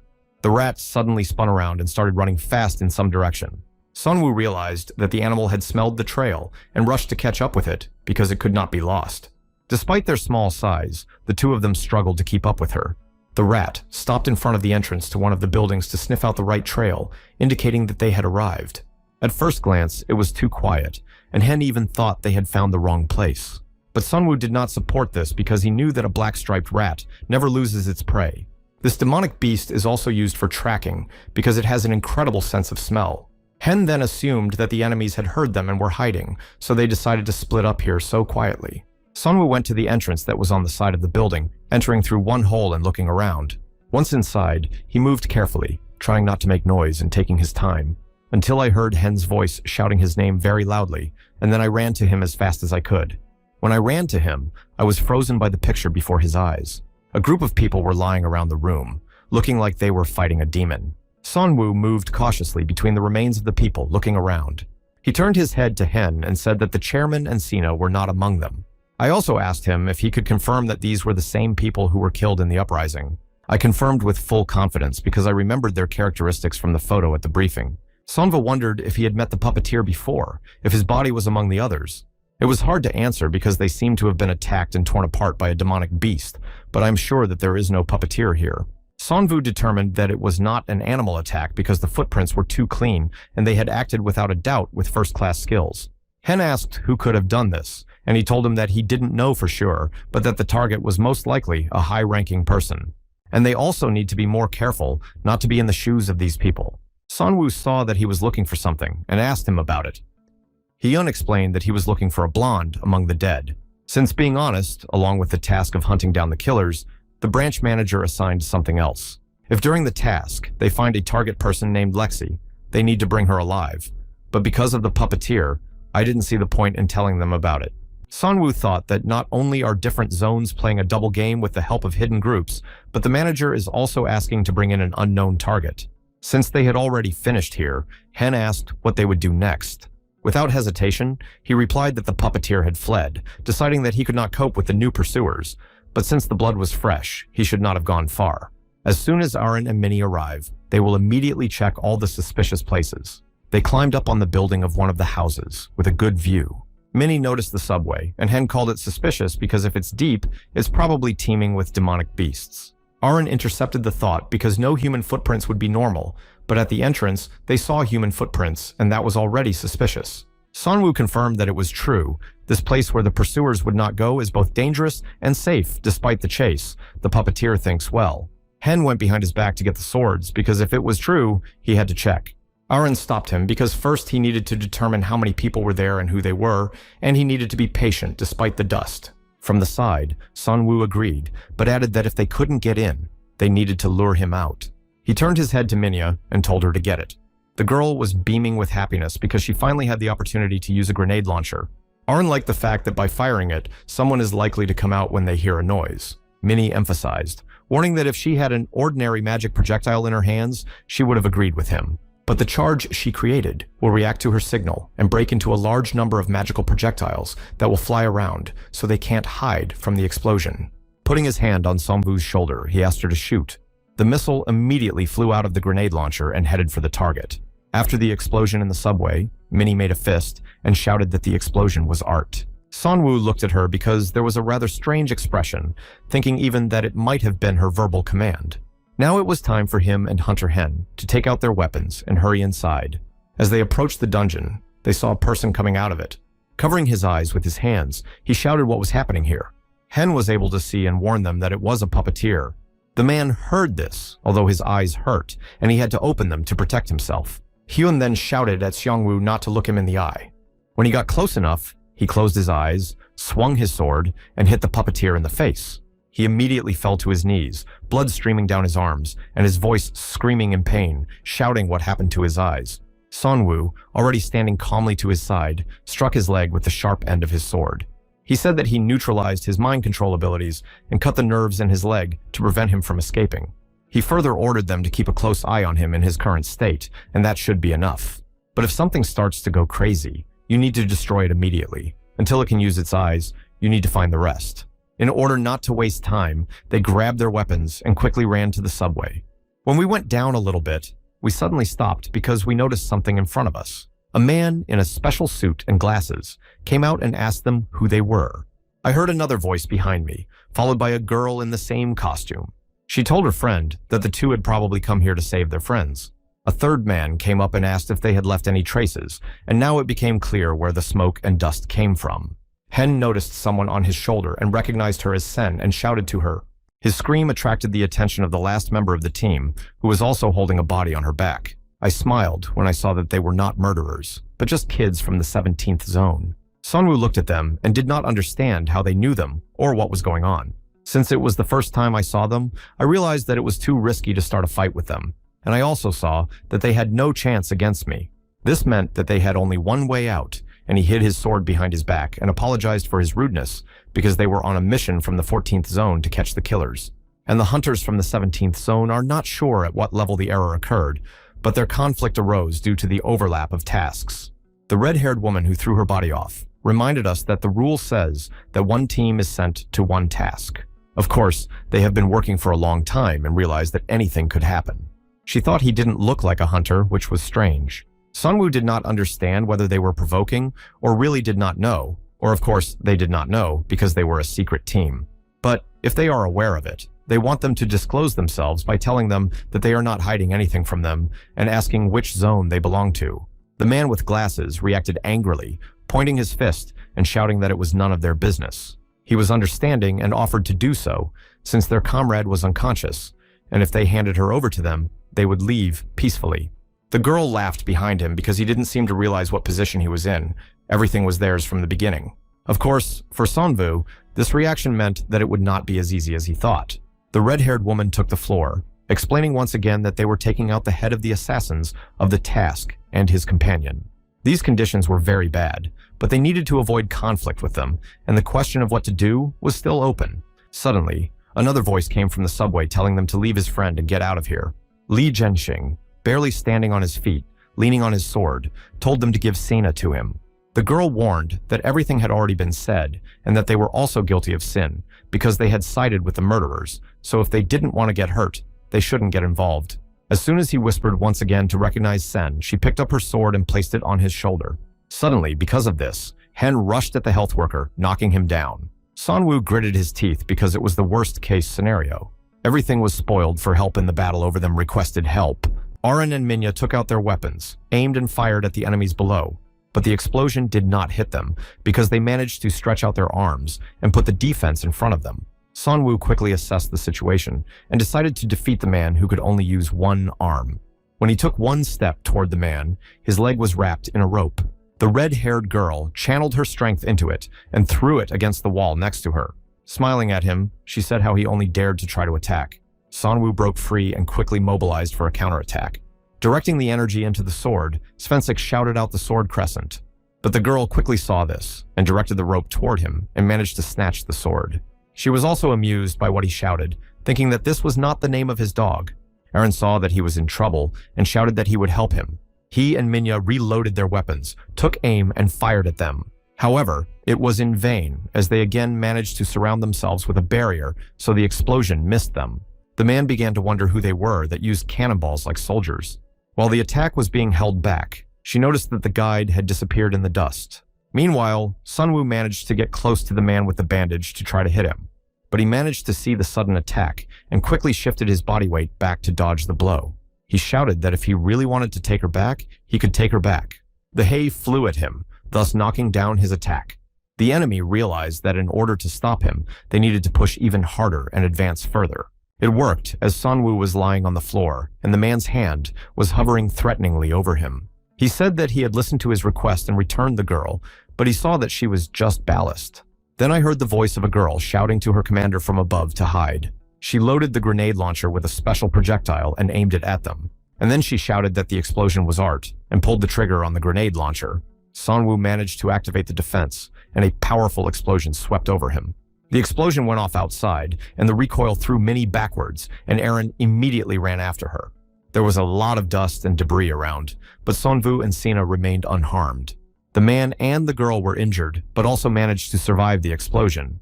The girl took off her broken glasses, commenting that the attack was dangerous and they almost died.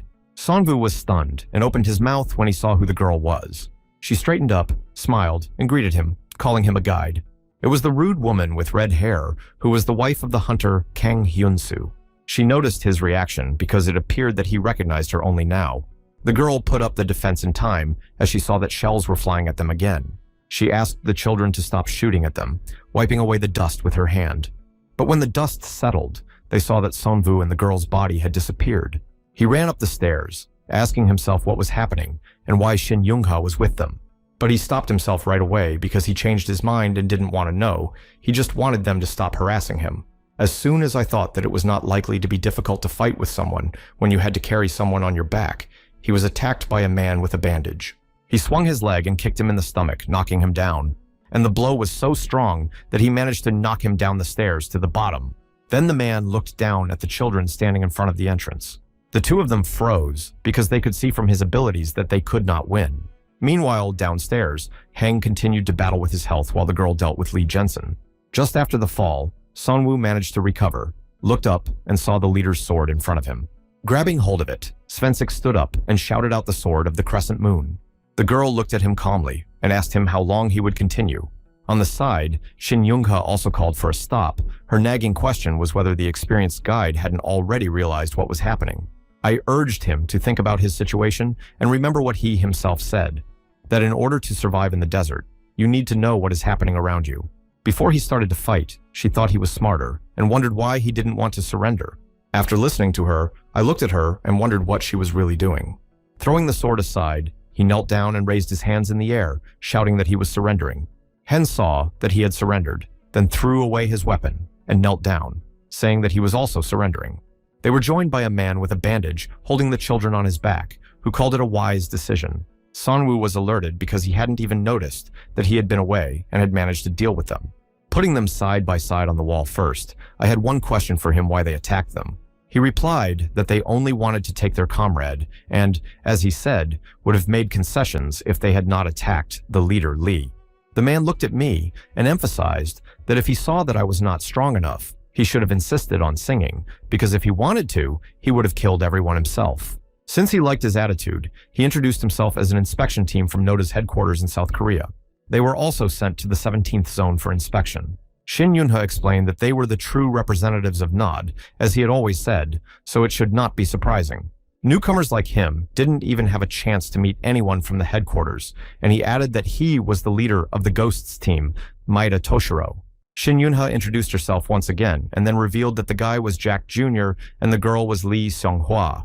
After listening to Sonwha, he concluded that they were all spies. And it was true. She explained that their task was to study NODA's departments. They were hiding an identity to investigate the 14th and 17th zones.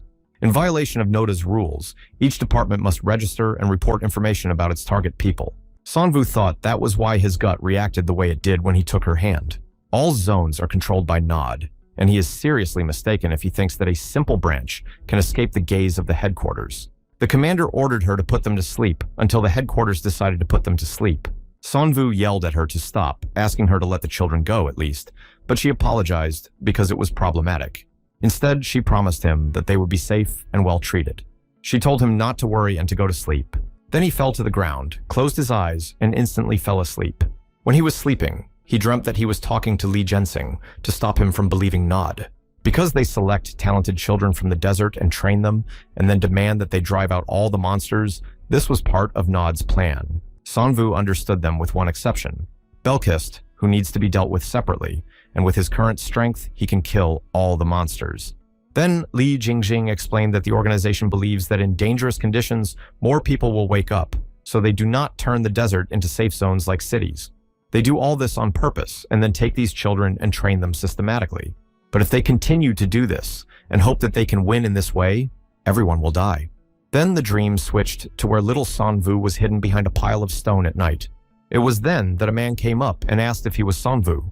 He opened his mouth in surprise because he knew his name and even called him Dad. But the man said that his name was not his father, but Kim Busik, and that it took him some time to find him. Then he told me to follow him because he would make him the best guide in Nod. Since he had a long way to go, he extended his hand and offered to walk it together and reach heights that Nod had never dreamed of. Sanva was moved to a room where he lay on the floor, bound hand and foot. When he woke up and saw the man in front of him, he apologized for leaving him in that state for so long. With one eye open, he looked at the man and did not understand who he was or where he was.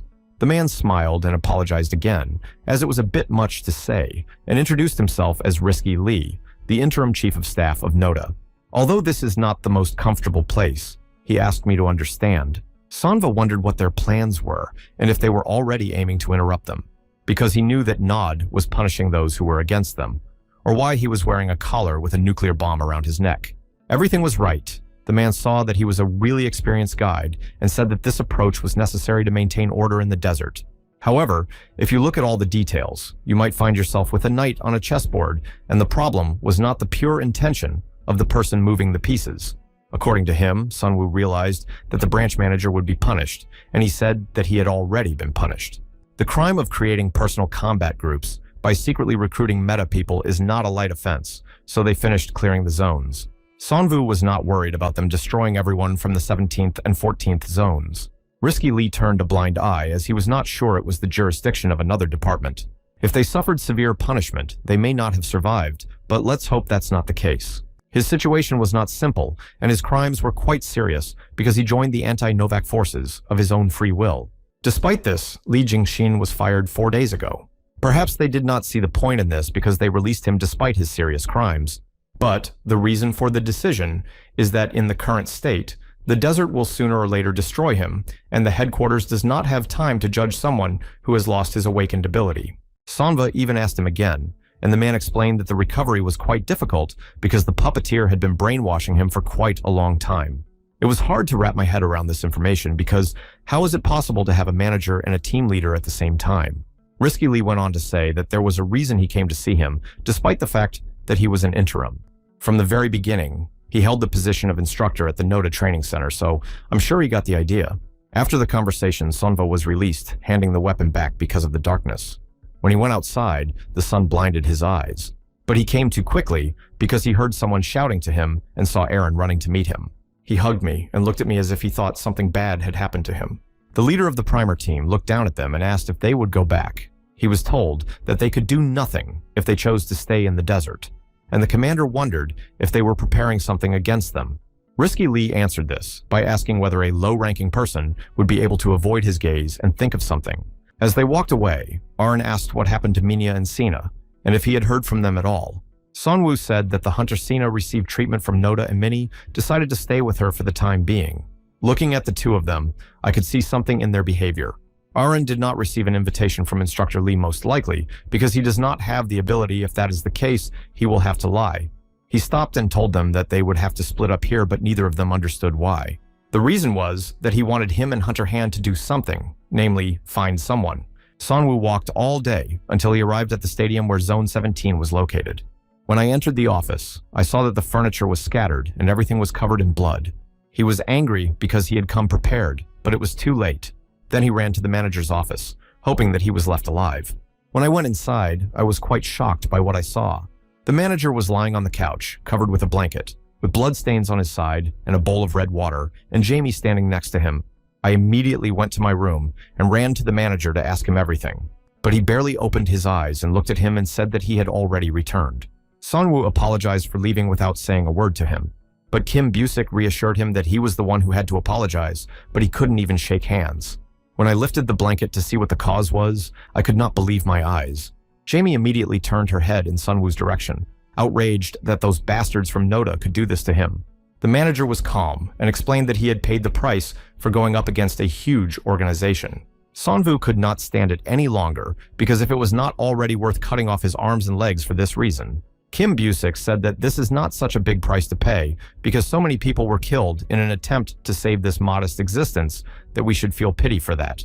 Sonwoo openly asked the branch manager how he was not able to predict the future. Why did he then create a secret team and go against Nod? These words about predicting the future made me tell him something before it was too late. He turned his head to Jamie and asked her if she could leave them for a while. When she came out, he asked him to listen carefully to what he had to say. Because his ability has nothing to do with foreseeing the future, it's really about his memory. But it's not just an improved memory, it's the reason why he remembers things that others don't. Humanity is already extinct. Sonwoo stopped him immediately as he did not understand what he was talking about. Kim Busik continued that he does not mean that this world is just a dream and they are just spirits, or rather that somehow humanity has already died out. Sonwoo asked him to wait in confusion, as he was supposed to be a branch manager, and he said that it was an experience from his past life, his ability to remember everything that happened to him in his past lives. Then everything started to fall into place for Sonwoo when the manager said that he had finally woken up, and the fact that I already knew the person I offered to join the team for one talented goal, even when I asked him directly about his ability to predict the future. Now, at last, all the logic has come together, and everything has become clear. The manager agreed that the predictions were true because he had already been through this, especially the arrival of monsters and their location, which did not change. However, this time he recognized that these events were completely different. The more changes in the present, the more the future changes, and at some point, this life will be completely different. I immediately remembered the words that if I had foresight, I would not have let Changs die. It turned out that the manager had exactly this in mind for the changes. He explained that he became a manager and took him to his place, although he was supposed to stay in the administrative center of Gwangmuin, which could be the reason for his later awakening. Sonwoo was outraged that the future might have changed, but he had to understand that uniting people's goals to form combat groups would be considered a betrayal. Kim Busik knew he was responsible for this, but he couldn't help but rebel because he had to prove it was wrong. He emphasized that I should listen carefully now because he will tell me what happened before he died last time. He understood little about past lives and regression, but rose to high positions because of his ability. Despite being busy, he lived a good life and did not even think about the desert, because I wanted to believe that life in the city would be the same as before the cataclysm. But according to my memories, the events would take place in 5 years, namely, the beginning of the destruction of humanity. Belkist Malbas Saleos, 3 rarely seen creatures appeared at the same time and set their sights on this world. Nod could not stop them because of his greed and inaction. They were supposed to deal with the demonic beasts one by one at the moment of their appearance, but Nod perceived them as earthquakes and ignored their appearance. Drawn into a power struggle and blinded by their attempts to protect the targeted people, they brought disaster upon themselves. He died then, but was immediately reborn and began his journey from the beginning, along with memories of the events in Gwangmuin and the names of active hunters. He doesn't know whether it was because of a desire to become a hero or a greedy desire to survive, but he was determined to stop the disaster. However, he could no longer trust Nod because they were absorbed in arguments until the disaster, which is why he teamed up with Beatrice. Even when she was little, he was able to get to her and ask if she could help him. Despite her youth, she was intelligent, and so they formed an alliance against Nodu, thus creating the 14th and 17th zones. The main goal of this plan was to prioritize the collection of the 9 keys before Nodi did. The 9 keys is a team capable of defeating the demonic beasts with names. They were exceptional meta people whom he had seen in battle living a past life. Therefore, I planned to share the information with the keys and tell them about the location of those demonic beasts, so they would have plenty of time to defeat them. After harvesting, they would help the keys grow, with the original plan being to start the hunt 3 years later. But the problem was Noda. They didn't think twice, and a branch manager unrelated to them caught them organizing a hidden team. As a result, Nod increased surveillance, and they were caught. Recently, we found one of Lexi's keys and entrusted its development to the 14th zone. But there was a spy in the middle of the secret team, the so-called puppeteer. A man wanting to get Lexi. He manipulated the meta people, destroyed the commander of the strike team, and took the meta people with him. In this regard, Nod learned about Lexi and the existence of hidden commands. Sonwoo recalled that test, blaming himself for his stupidity. The manager said that everything that happened next was up to him. Whatever his path, He had to remember one thing. He would only have hope of winning if he reduced the number of monsters before the final battle. Sunwoo didn't understand one thing, so he asked the manager why it was him. And the manager said it was because he had an absorptive capacity with unlimited potential. His hands are shaking, and he's not counting on chance to get this far. At the word accident, the manager laughed and continued to explain that the final battle in the past life harms demonic beasts of rank S the most. But he was the one who defeated these creatures, possessing incredible strength. For he was the heart of the 9 keys, and I was wandering in the desert looking for him. A fragment of the memory of the first time they met popped up in Sunwoo's mind, just as he had dreamed recently. After listening to him to the end, I decided that if he puts all his hopes in it, he will accept it. But what exactly should be done? Kim Busik said that when their journey was about to come to an end, he was going to give him an ability that would unleash the full potential of his absorptive power. Sunwoo was immediately interested in what this ability was, but the manager asked him to get the box from under the table. He walked over to the desk, took out a box from under the table, and lifted the lid. The manager's knife was in it, so he asked if it was some kind of a joke. Laughing, he replied that he did not remember that he had just made a joke. He needed to absorb the ability about his past life is the best way they will win the last battle. The keys he found were Beatrice Saint Alexi and Gewul, who was in an orphanage in Puchon. In total, he has 5 keys and needs to find the rest. As soon as the manager said to finish him off to get stronger, the voice in my head screamed to take away the power. Sunwoo clutched his head and asked me to stop. Now was not the time to talk to him. Then he asked the manager that if he didn't want to, he could try again with the help of the ability. But exhausted, Kim Busik asked in response if he wanted to go through this again, so he asked for mercy. Since he wanted to avoid the time loop, Sunwoo exposed the knife with trembling hands.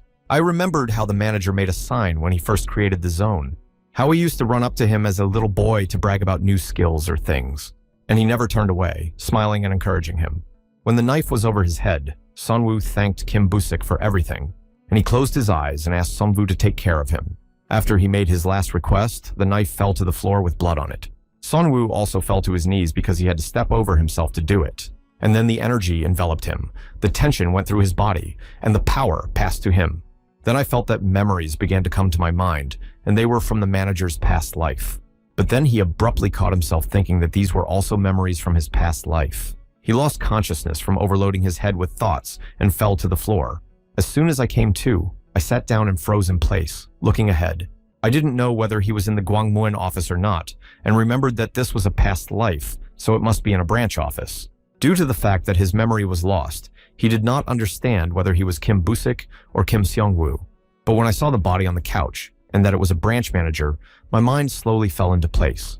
He raised his hands and realized like a bolt of lightning that he was Kim Seongwoo.